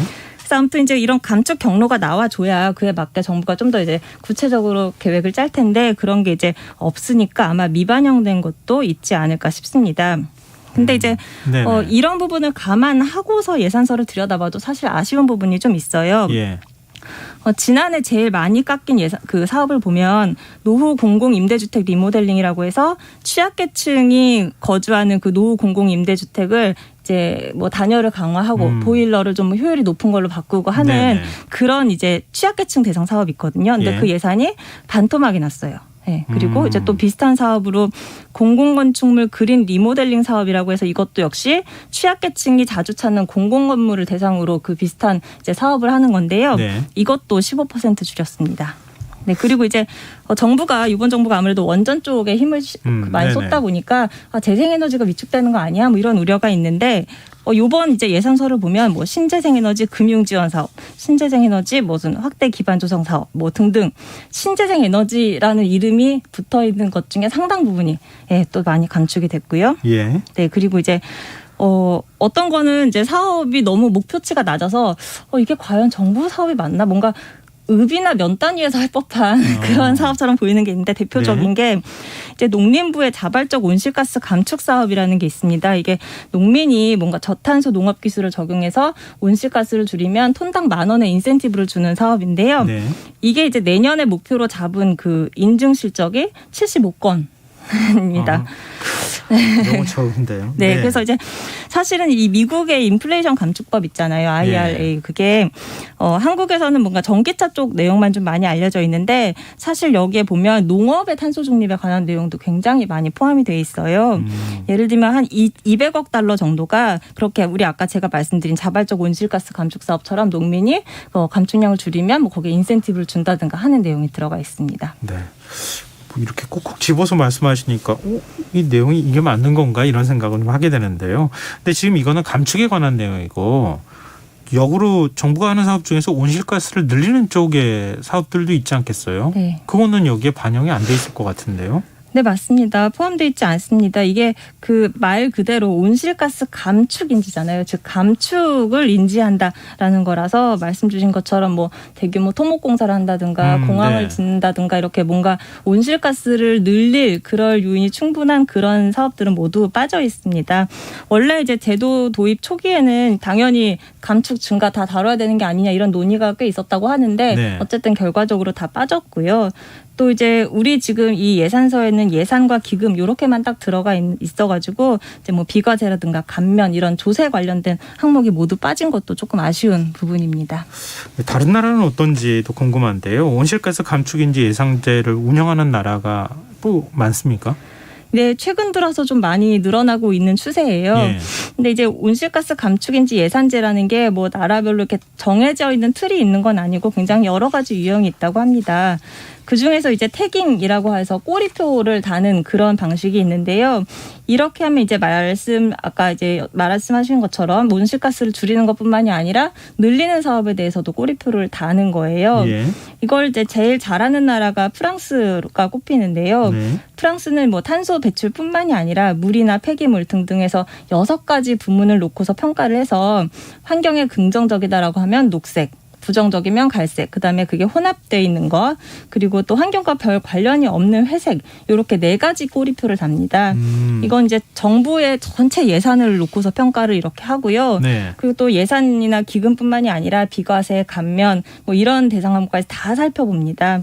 그래서 뭐 예를 들면 친환경 자동차 구매 보조금은 녹색 예산 이렇게 분류가 되고 화물차 경유세 감면은 갈색 예산 이런 식으로 이제 분류를 하는 거죠.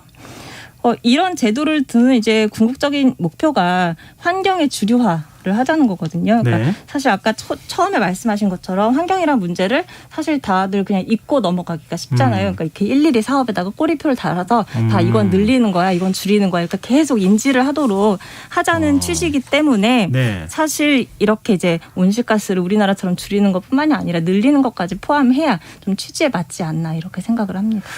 뭐 외국도 온실가스를 줄이는 게 굉장히 어려운 일이라는 걸 알고 있구나. 그렇죠. 이런 생각을 하게 되거든요.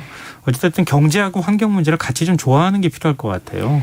그렇습니다. 이게 온실가스 감축이라고 하니까 뭔가 이렇게 막 우리가 억제해야 되고 절제해야 되고 이런 생각만 드는데 예. 사실 이제 녹색 경제를 이행하자라고 하는 게 온실가스를 줄이면서 동시에 경제 성장도 하자. 경제 성장을 포기하자는 게 아니잖아요. 그래서 이제 그런 차원에서 봤을 때 공공재정을 투입할 때 경제 성장과 환경보호 정책이 서로 상충하지 않도록 범정부 차원에서 조정하는 이런 제도는 좀 필요하다 이렇게 생각을 합니다. 네. 말씀 듣다 보니까 우리 내년 나라 살림을 짜는 거잖아요. 나라 살림을 짤 때 이게 환경에 어느 영향을 미치는지를 좀 아주 정확하고 세부적으로 분석하는 일이 굉장히 중요하겠구나. 네. 그렇게 해야 결과적으로 온실가스 줄이는 데 기여하는 쪽으로 가지 않겠나 이런 생각을 해보게 됩니다. 네, 오늘 지구생활 백서 여기까지 하겠습니다. 지금까지 세계일보 윤지로 환경전문기자 함께했습니다. 고맙습니다. 네, 감사합니다. KBS 1라디오 김성환의 시사야 1부 순서는 여기서 마무리하겠습니다. 2부에선 화제성 뉴스 살펴보는 밤참 뉴스 미술랭 가이드 코너가 준비되어 있습니다. 그럼 전 11시 정각 2부에 다시 오겠습니다.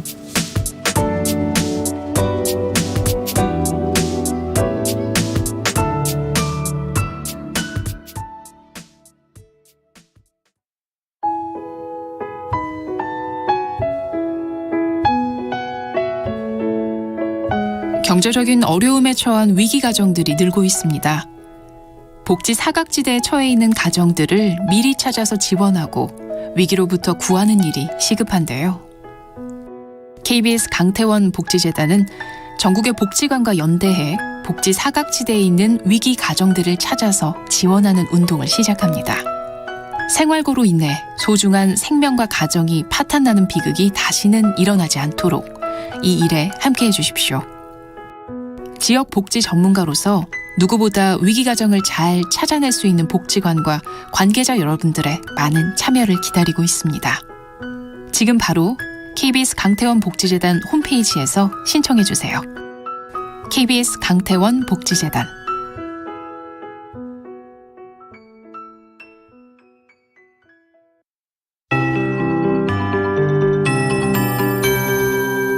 KBS 58분 날씨. 내일부터 기온이 낮아져 금요일과 토요일 초겨울 추위가 예상됩니다. 서울지방의 경우 금요일과 토요일 아침 최저기온 0도가 예상되지만 바람 때문에 체감온도 영하 2, 3도까지 떨어지겠습니다. 낮 기온도 11도, 12도에 머무르겠습니다. 일요일부터 평년 기온을 회복할 것으로 예상입니다. 내일 찬대로 고기압의 영향을 받겠습니다. 전국적으로 가끔 구름 많이 끼겠습니다. 경기 북부는 오전에, 강원 영서 지방은 오전부터 낮 사이 비방울 떨어지는 곳이 있겠고 높은 산지는 눈이 날리는 곳도 있겠습니다. 금요일부터 일요일까지는 대체로 맑은 날씨가 이어지겠고 대기가 차차 건조해지겠습니다. 내일 아침 기온 세종 5도, 광주 대구 6도, 서울 7도가 예상됩니다. 오전까지 충청 내륙과 전북, 전남 내륙, 경상 내륙에 안개가 짙게 낀 곳이 있겠습니다. 낮 기온은 서울, 인천 12도, 세종 15도, 대전 16도, 대구 18도, 광주 19도, 울산, 제주 20도, 부산은 22도가 예상입니다. 미세먼지 농도 좋음이나 보통으로 예상되지만 충북과 광주, 대구는 오전에 농도가 일시 높겠습니다. 서울지방 현재경 9.7도, 습도 69%입니다. KBS 58분 날씨 전금배입니다.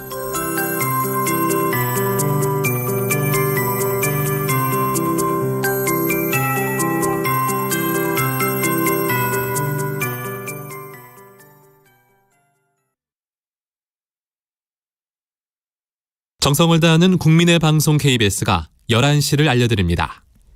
AM 711kHz, FM 97.3MHz, KBS 1라디오입니다. HLKA.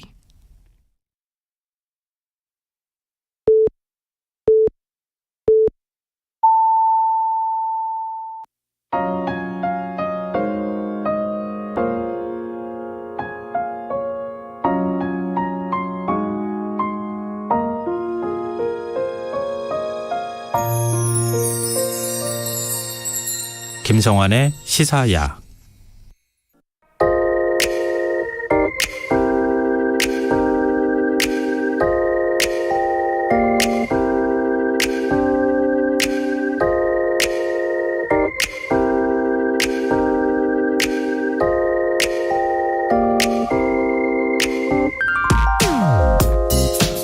이태원 참사 당시 소리치며 시민의 통행을 정리하는 경찰관 모습을 담은 영상이 공개돼 많은 분들에게 감동을 주고 있는데요.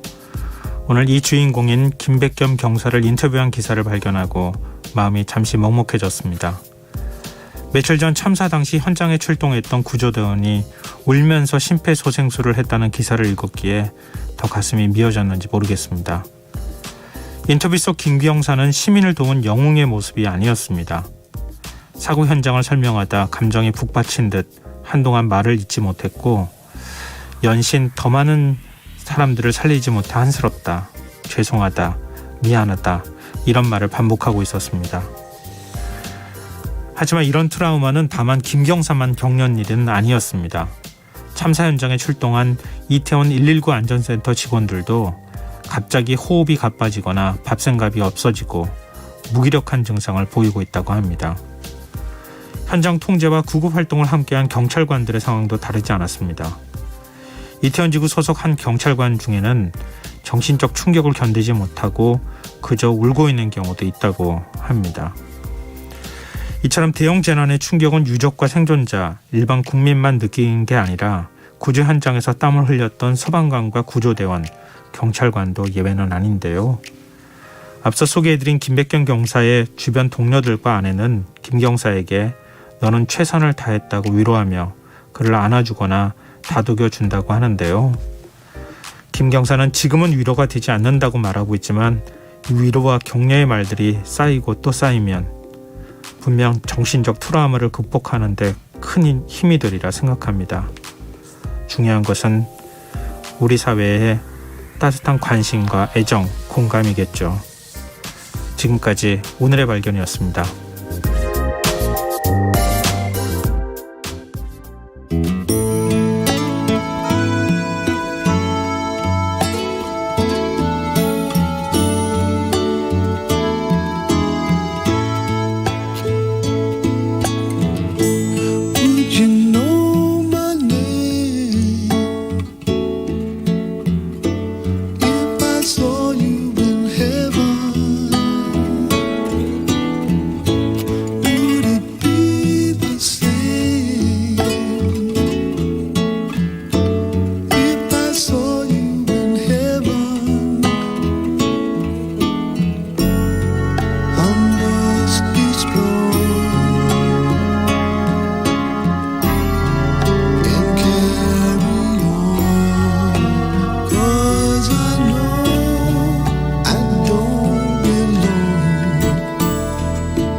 에릭 클랩튼의 Tears in Heaven 들으셨습니다. 김성환의 시사는 언제나 청취자 여러분들의 관심과 참여 기다리고 있습니다. 오늘도 청취자분들께서 오늘의 발견 들으시고 문자를 주셨는데요. 6220님께서 남아있는 이들의 고통은 더 오래가지 않을까 싶네요. 남은 자들의 아픔 또한 하루빨리 치유되길, 다시는 일어나서는 안 되는 일이기에 더더욱 단단히 대책 세우고 책임 회피 전가하는 일은 없었으면 하는 바람입니다. 이런 의견 주셨고요. 990님께서 Tears in Heaven 이렇게 노래 제목을 위해 써주시면서 이태원 참사의 아픔을 겪는 분들에게 모두 위로가 되는 곡이네요. 무력감을 느끼는 분들 힘내세요. 이런 의견 주셨습니다. 아프고 힘들어하시는 분들 굉장히 많습니다. 좀 더 주변에 좀 위로의 말들을 좀 많이 해주시면 좋겠어요. 이렇게 힘들 때 자꾸 이렇게 날이 좀 서게 되거든요. 그러니까 그 날을 좀 무디게 만들고 옆 사람을 자꾸 보듬어 주는데 좀 공을 들이시면 어떨까 싶습니다. 저도 좀 그렇게 하려고 노력하겠습니다.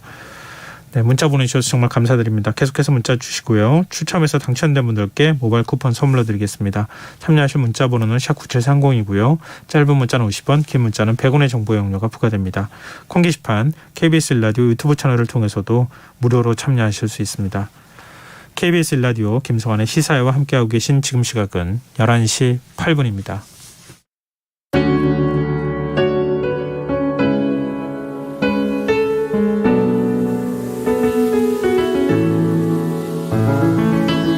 KBS 1라디오 김성환의 시사야.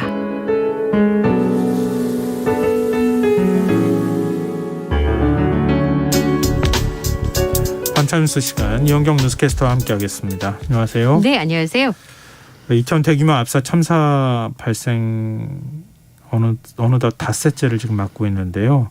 이태원역 1번 출구 앞에 지금 추모의 메시지가 빼곡히 붙어 있다고요. 네, 슬픔과 애도의 목소리가 퇴근 시간을 지나면서 많은 분들이 퇴근하셔서 또 여기를 들러서 당신의 잘못이 아니다, 늦게 와서 미안하다, 이런 메시지들을 남기고 있습니다.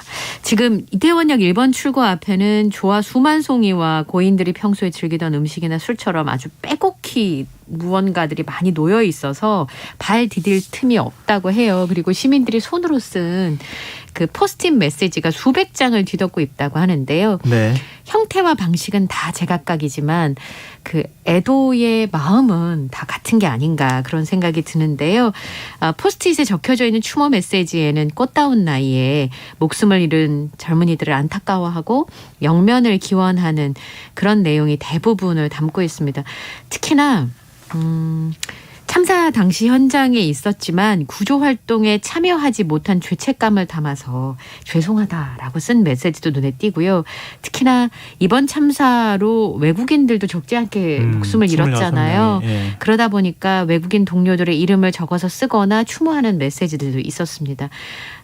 이 메시지 중에서 이제는 함께 살 수 있는 세상이 됐으면이라고 하는 기원 문구도 눈에 띄는데요. 희생자들을 추모하는데 여러 가지 방식으로 여러 가지 것들로 준비한 정성들이 느껴지는 그런 모습이었습니다. 오늘 영상 하나가 굉장히 화제가 됐어요. 그 인근의 상인분이신 것 같은데 참사 현장에 그냥 보낼 수가 없어요. 밥 한 끼라도 먹여서 보내야겠다고 거기에 밥그릇을 갖다 놓고 절을 하시는 모습을 보이더라고요. 경찰이 다가갔는데 이러시면 안 됩니다, 이렇게 다가갔다가 등을 계속 쓰다듬어 주더라고요. 아는 거잖아요, 서로. 그렇죠? 예. 예. 전국 각지에 마련된 합동 분향소에서도 시민들 발길 계속 이어지고 있네요. 네, 주변 지인분들 중에도 다녀오신 분들이 꽤 되시더라고요. 수원에는 경기도청 합동 분향소가 마련되어 있는데 광교 신도시에 있습니다. 여기에도 과천이나 안산처럼 정말 먼데도 먼 길을 마다하지 않고 찾아오시는 조문객들이 있으신데요. 주변에 이번에 희생된 20대 연령대 아이들이 있는 부모님들이 민감도를 더 많이 느끼시는 것 같아요. 물론 이 저의 체감적인 느낌이라서 뭐 딱 맞다 이렇게 말씀드릴 수는 없습니다만 그 아이들이 도대체 뭘 잘못한 거냐라고 하는 공통된 목소리를 내고 있습니다. 이 수원도청 합동 분향소 옆 게시판에 참으로 곱고 아름다운 날들로 새겨진 그대들의 날들과 행복한 모습을 잊지 않고 기억하겠습니다. 내내 봄날인 세상으로 가시기를 바랍니다라고 하는 여러 가지 메시지들이 빼곡하게 붙어 있고요. 창원에도 추모객들의 발길이 이어졌는데 외국인 희생자들이 있다 보니까 네. 같은 국가 출신이란 얘기를 듣고 또 분향소를 찾은 분들도 있더라고요. 조문록에 가족에게 깊은 위로와 회복이 함께하기를 바라며 더 안전하고 청년의 꿈과 문화가 꽃피는 사회가 되기를 기원한다라는 메시지들이 적혀져 있었습니다. 대구에는 두류공원 내에 안병근 올림픽 기념 유도관 합동 분향소가 마련되어 있는데요. 네. 청년들이 찾아와서 그랬대요. 같은 또래여서 참사 희생자들이 주로 이제 20대들이 많다 보니까 네네. 그 연령대에 계신 분들은 더 많이 느끼시는 것 같아요. 나도 거기에 있을 수 있었다라고 네. 하는 마음들이 좀 있는 것 같고요. 대학가에는 이번에 희생된 그 참사 희생자들이 20대가 104명으로 전체의 3분의 2에 달하다 보니까 자신의 일로 느끼는 재학생들이 굉장히 많다고 합니다. 그리고 서울시청 앞에 합동 분향소가 마련되어 있는데 20대 추모객들의 발길이 끊이지 않고 있는데요. 저는 오늘 일간지 신문에 실린 네. 사진 한 장이 자꾸 머리에 남아서 그 남학생이었어요. 예. 근데 세월호 리본이 노랗게 달려있는 가방을 메고 한참을 엎드려 2번 절을 하고 일어나지를 못하고 통곡을 하더라고요. 네. 사연은 제가 알 수 없지만 세월호 리본과 그 청년의 울음소리가 자꾸 제 마음에 들리는 것 같아서 참 안타까웠습니다. 오늘 참사 희생자들 장례 절차가 대략 이제 마무리되는 네. 것으로 알고 있는데 그런데 사고로 숨진 외국인들은 장례 절차를 시작조차 못했다고요? 네, 지금 7명 정도 오늘 오전 기준으로 26명의 숨진 외국인 중에 7명 정도만 지금 장례 절차를 시작을 했고요. 나머지 19명은 각 병원의 여관실에 지금 안치되어 있는 상황인데요. 외국인 사망자의 경우에는 국내 유관부처, 외교부, 주한대사관, 유족 이렇게 연결을 해서 예. 주검을 인도할 수도 있지만 화장을 해서 가져갈 수도 있고 장례 절차가 다들 상황이 좀 다르잖아요. 게다가 네네. 이제 연락처랑 소통 방식을 찾는 데만 해도 시간이 많이 걸리는 것으로 전해지고 있습니다.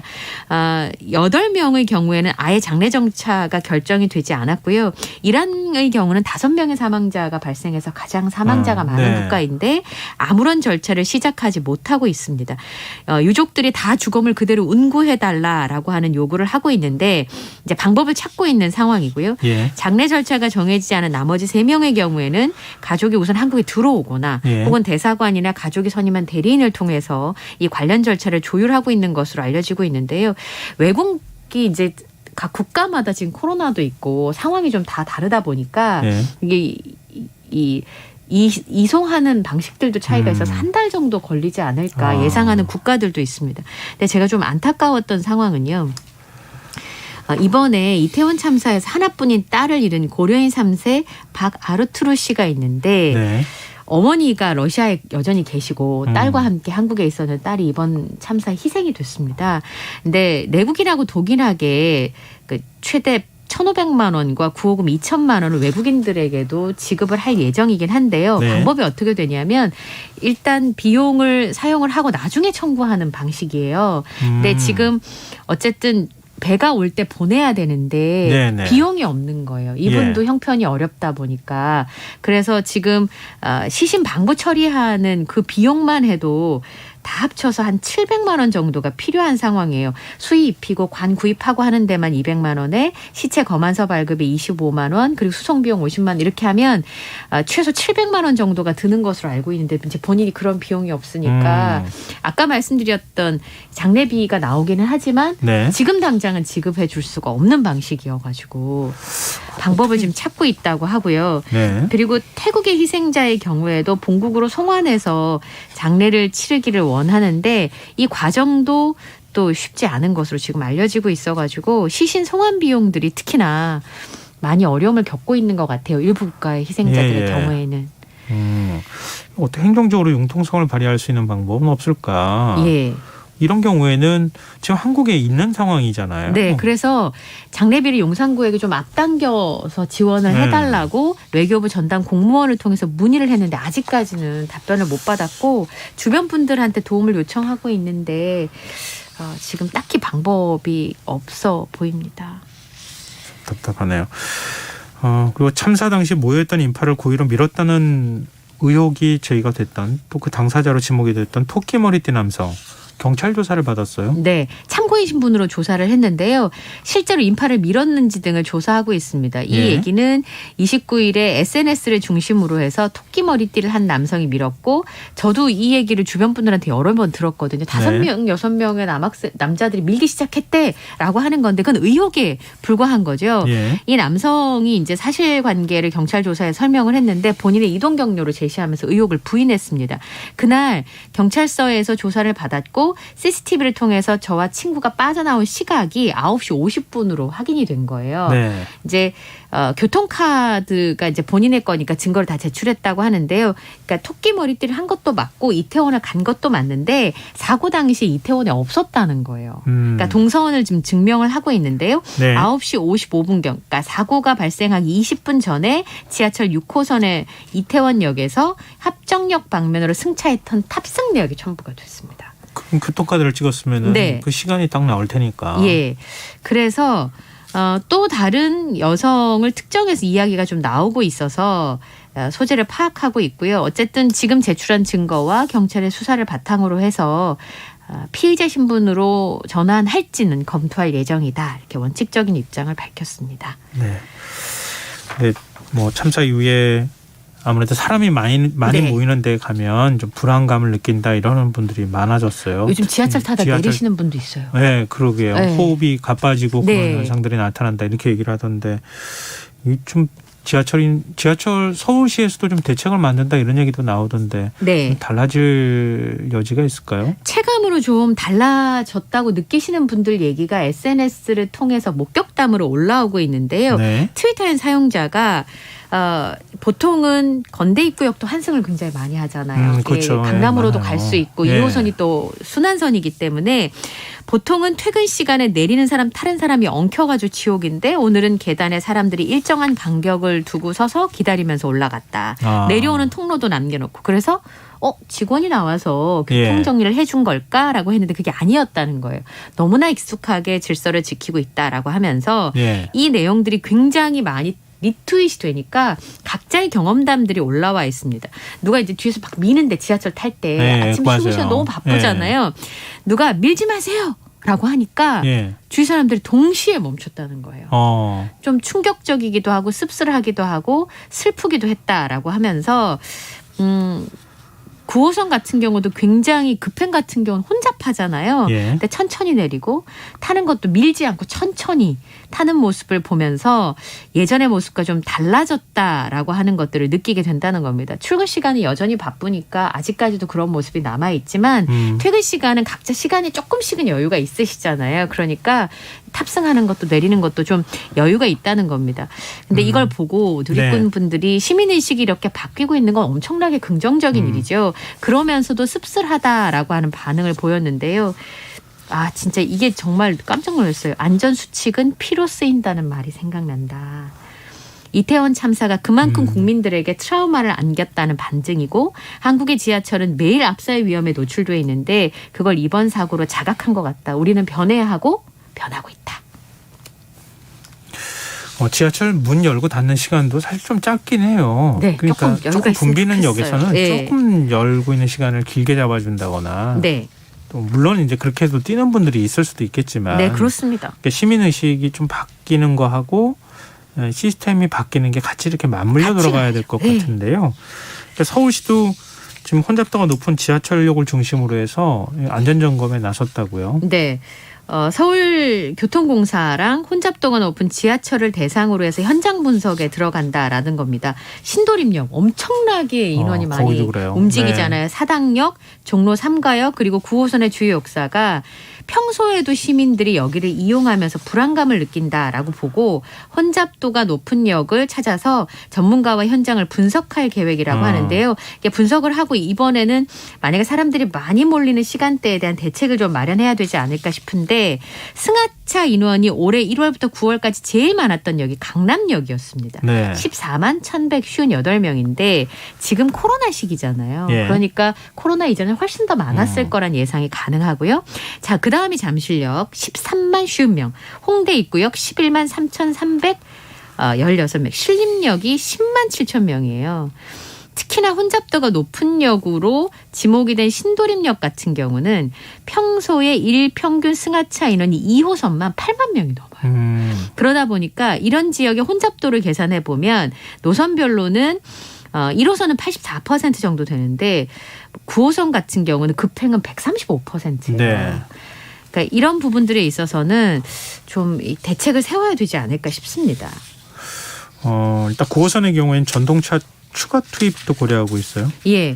그 9호선 같은 경우는 혼잡도가요. 좀 생각을 해보니까 한 양에 한 150명 정도 타면 혼잡도 100%거든요. 네. 근데 급행 같은 경우 한 양에 9호선은 185%예요. 그러니까 어쩐 7시부터 8시 사이에 노량진에서 동작역으로 가는 지하철 9호선의 혼잡도가 185%인데 여기 이제 그러니까 말하자면 한 300명 타는 거예요. 150명 탈 수 있는데 이 정도 되면 꼼짝도 못하는 상황이고요.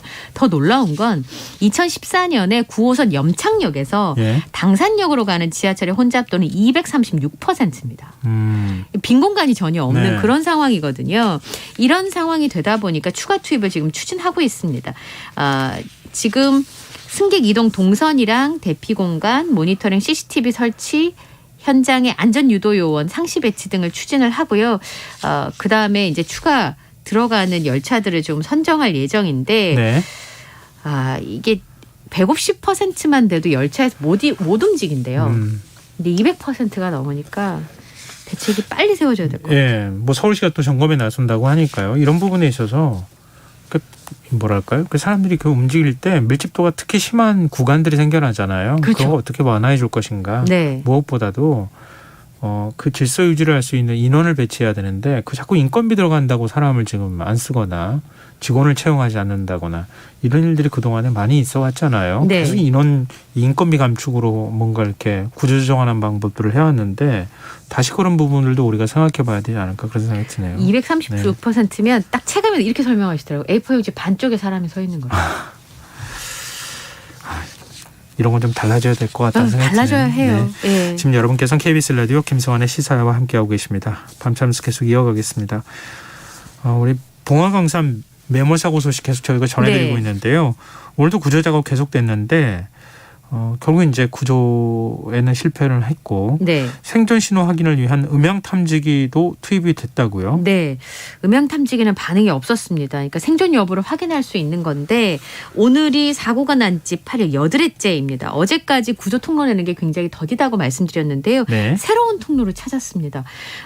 이 상황 설명을 좀 말씀을 드리면 원래 1차 진입로랑 2차 진입로를 이제 뚫으려고 준비를 하고 있었는데요.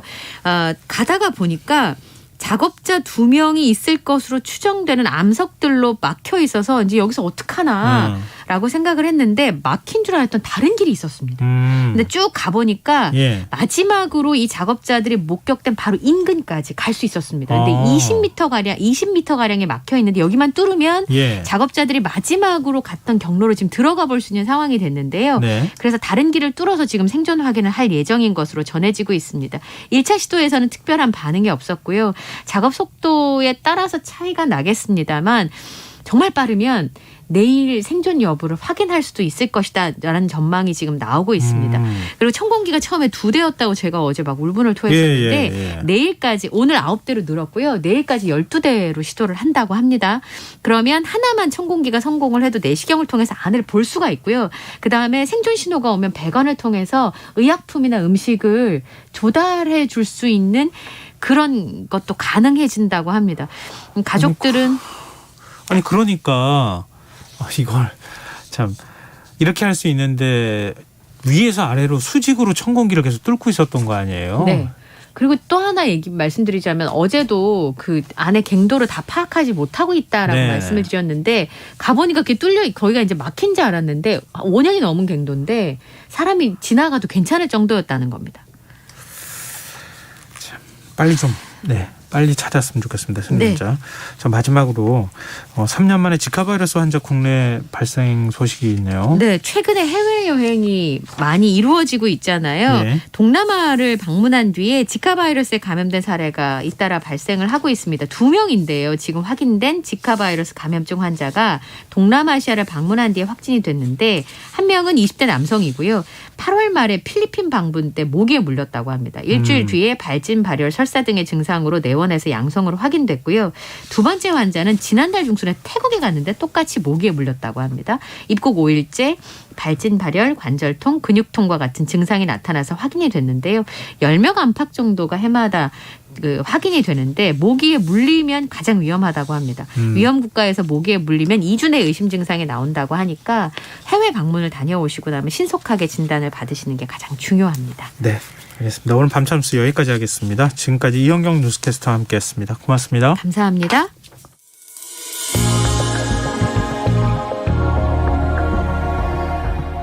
KBS 1라디오 김성환의 시사야.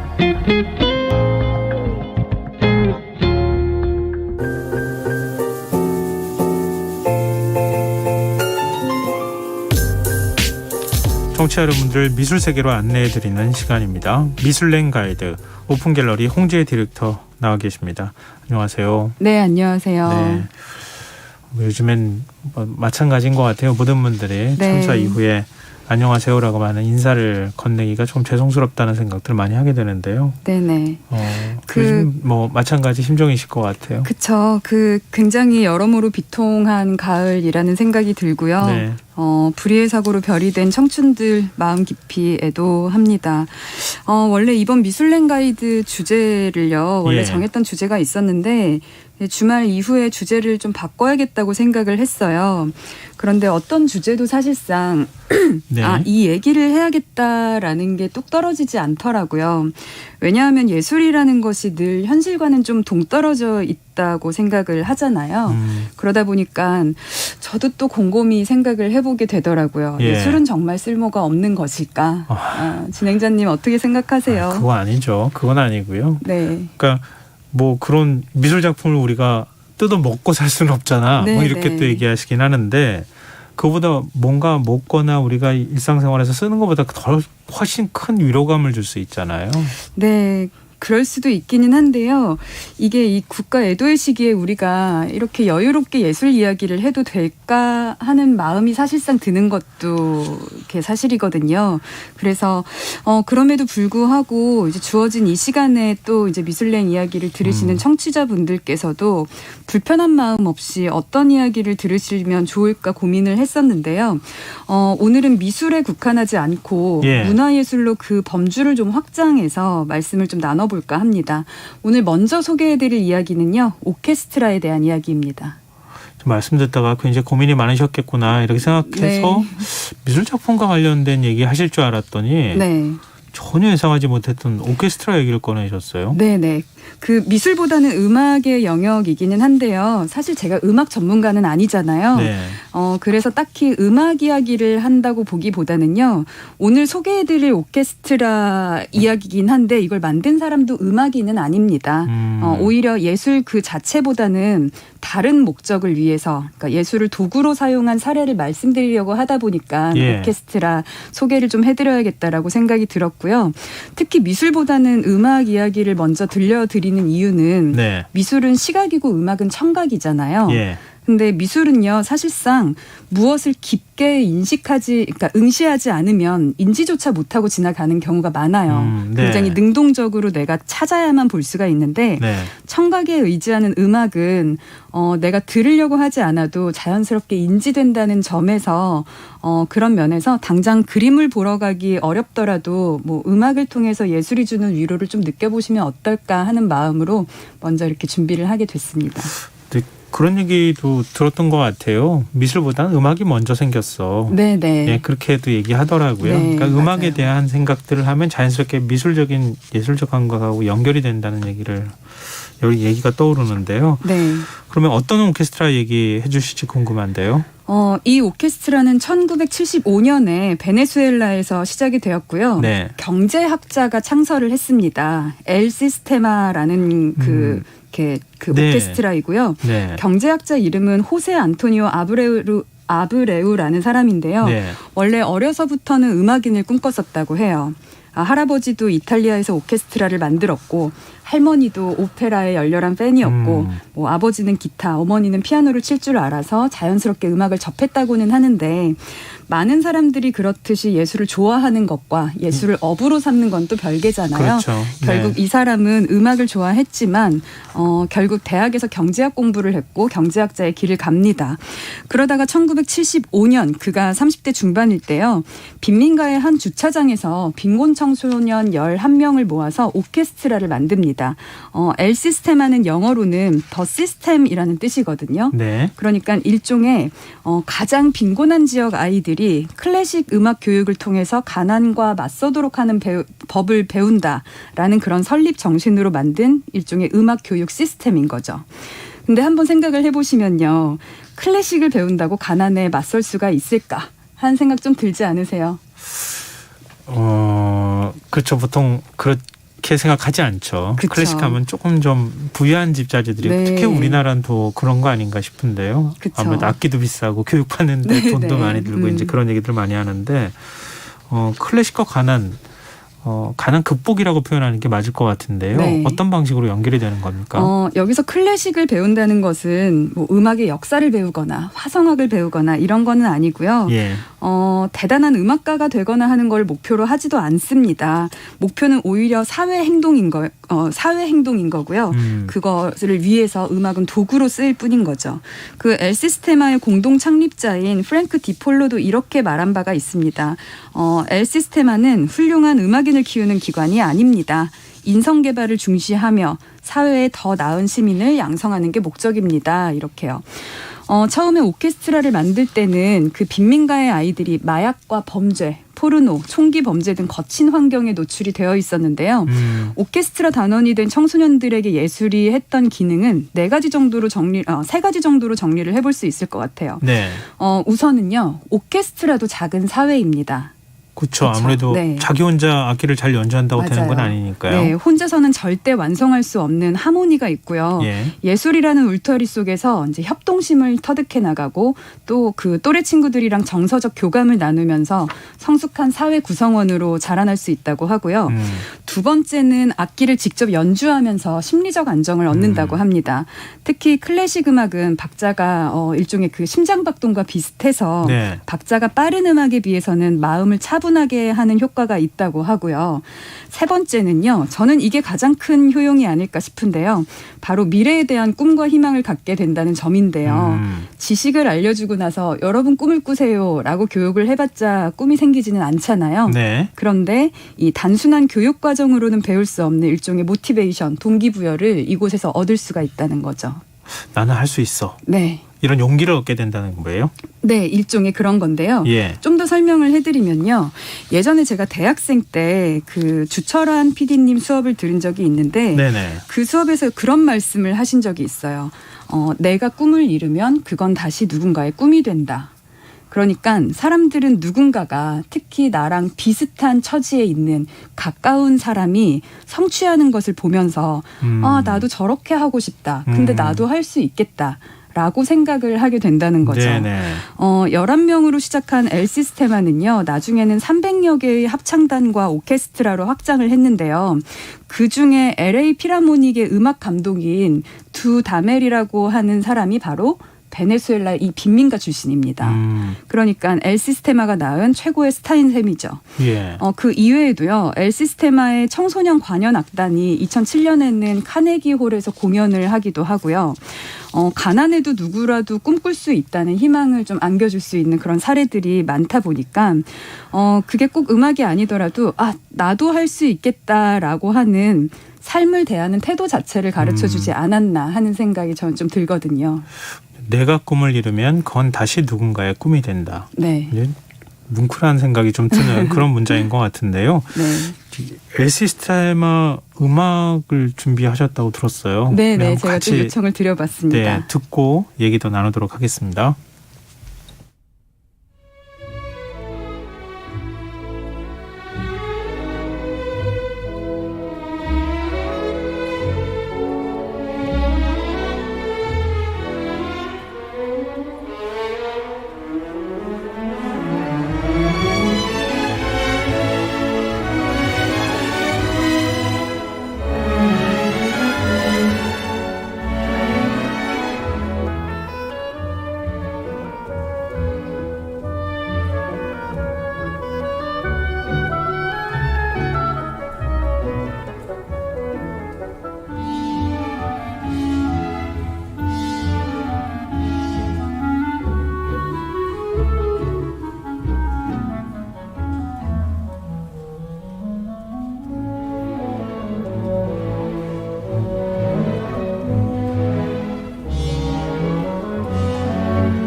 차이콥스키 교향곡 5번 사막장 왈츠 알레그로 모데라토를 구스타프 두다멜이 이끄는 베네수엘라 사이먼 볼리바르 심포니 오케스트라의 연주로 잠시 들어봤습니다.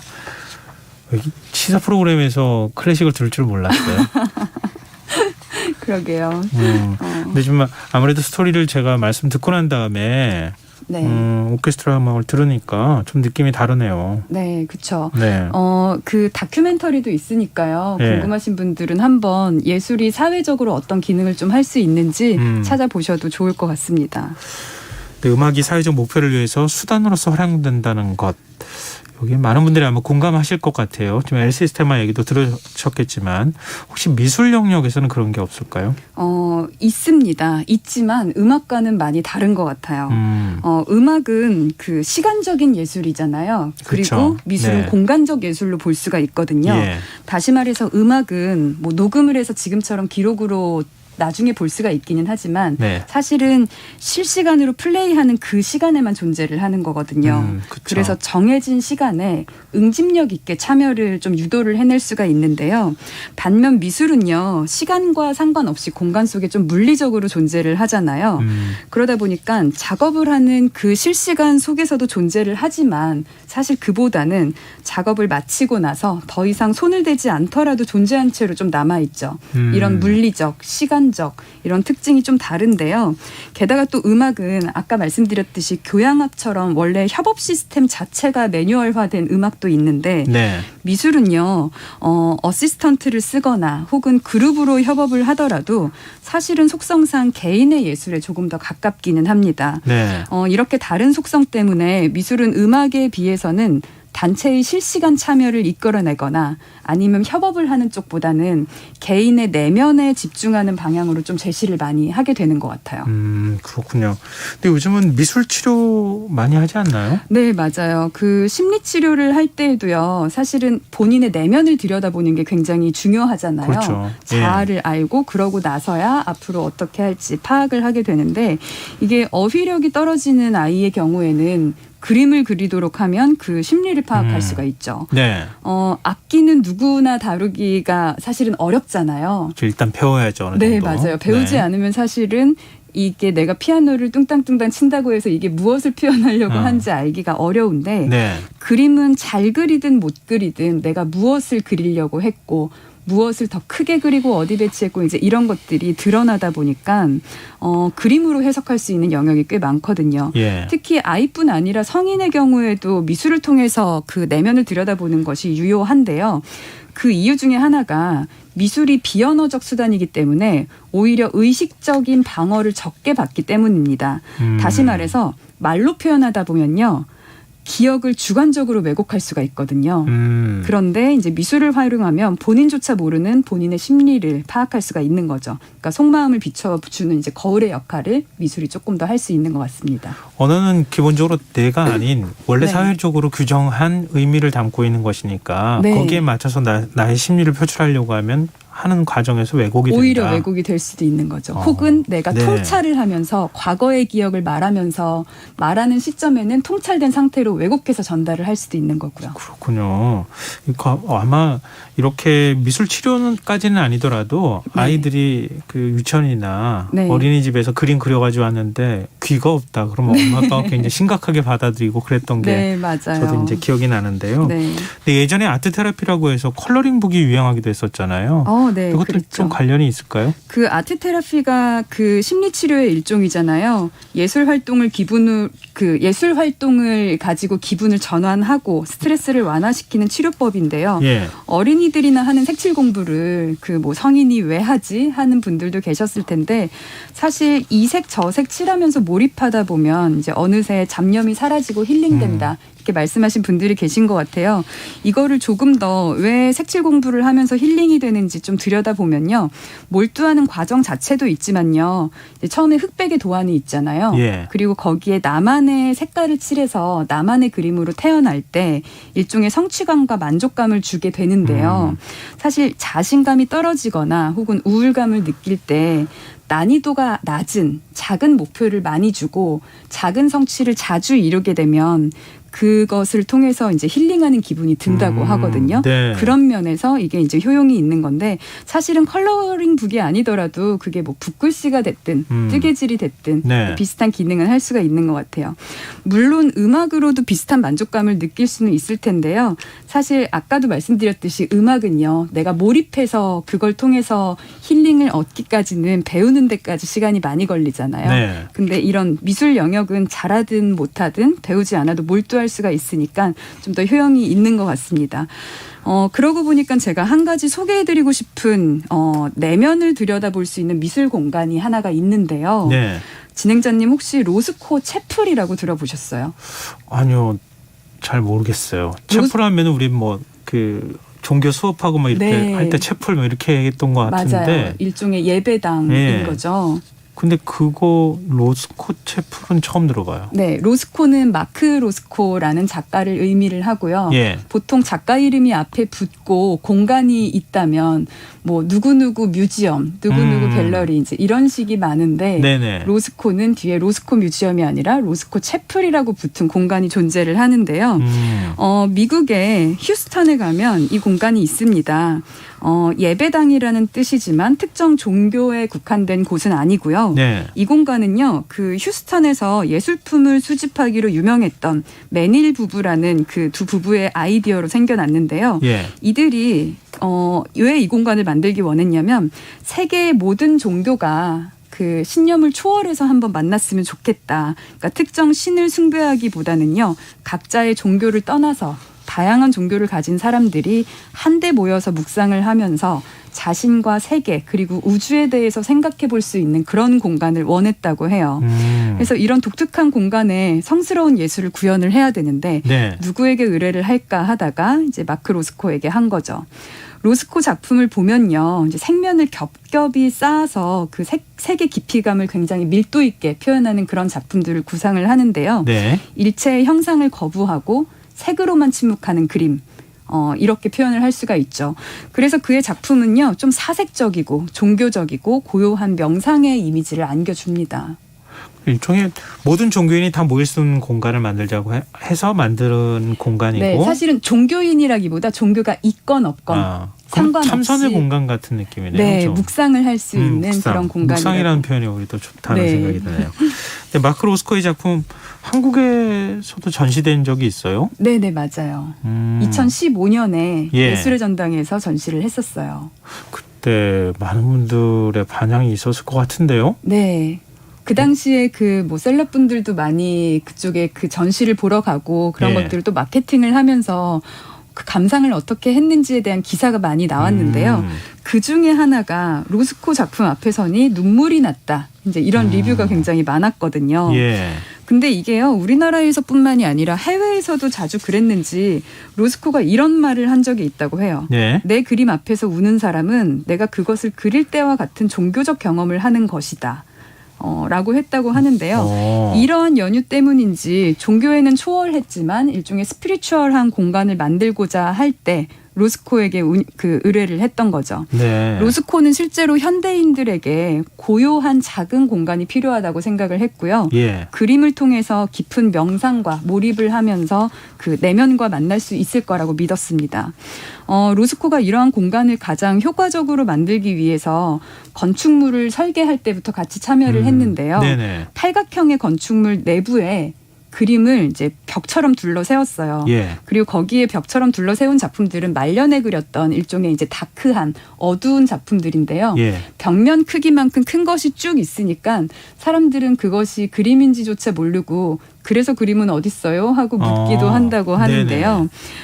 어쨌든 여기를요, 작품을 감상하기에 가장 효과적인 거리를 46cm로 정하고 이곳에서 내 작품을 봐라 라고까지 지정을 하고요. 굉장히 연극적으로 공간을 연출하면서 이제 본인의 작품을 가장 감상하기 좋은 방식으로 극대화를 시킨 거죠. 여기 채플 안에 들어가시면 어떠한 설명도 달아놓지 않았는데요. 예. 보통은 우리가 작품, 미술 전시관에 가면 이 작품은 어떤 것입니다 하거나 감상을 돕는 멘트들이 있는데 네. 그런 게 하나도 없는 거죠.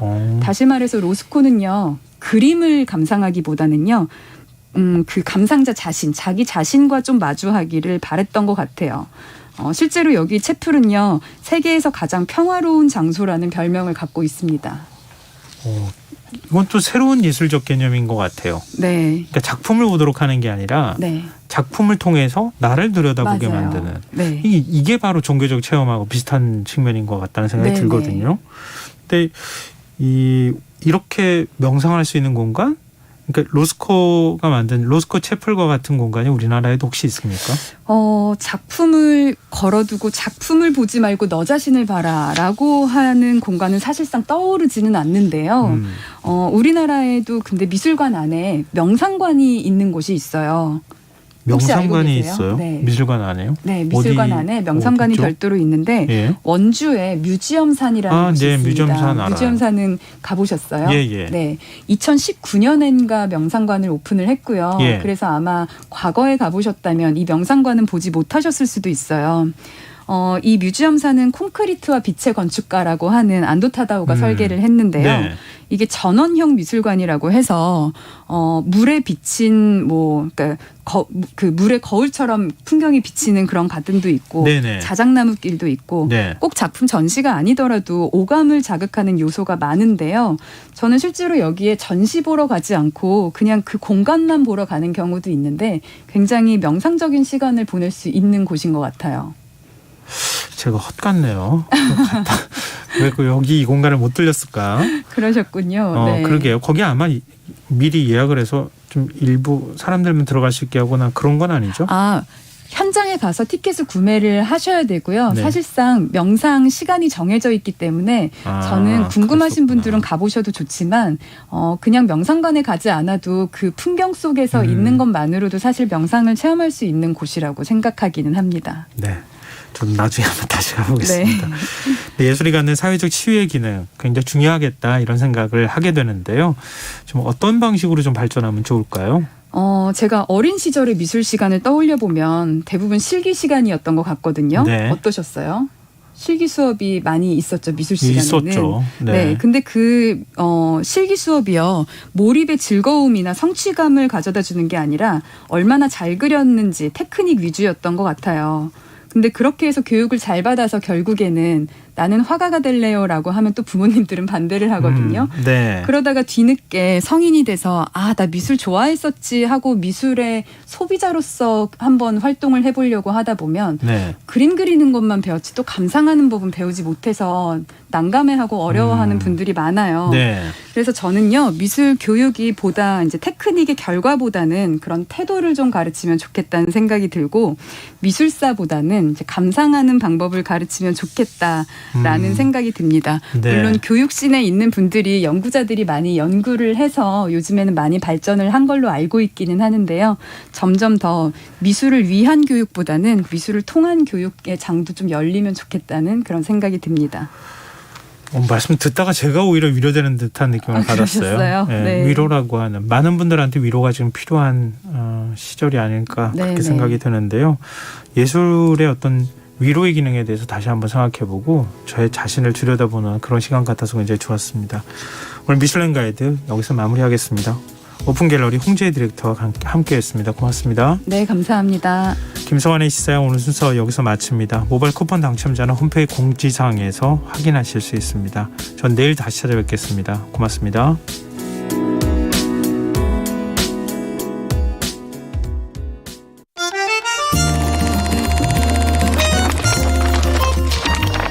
이다혜의 영화관, 정여울의 도서관. 안녕하세요. 영화에 대해 자팍다식한 대화를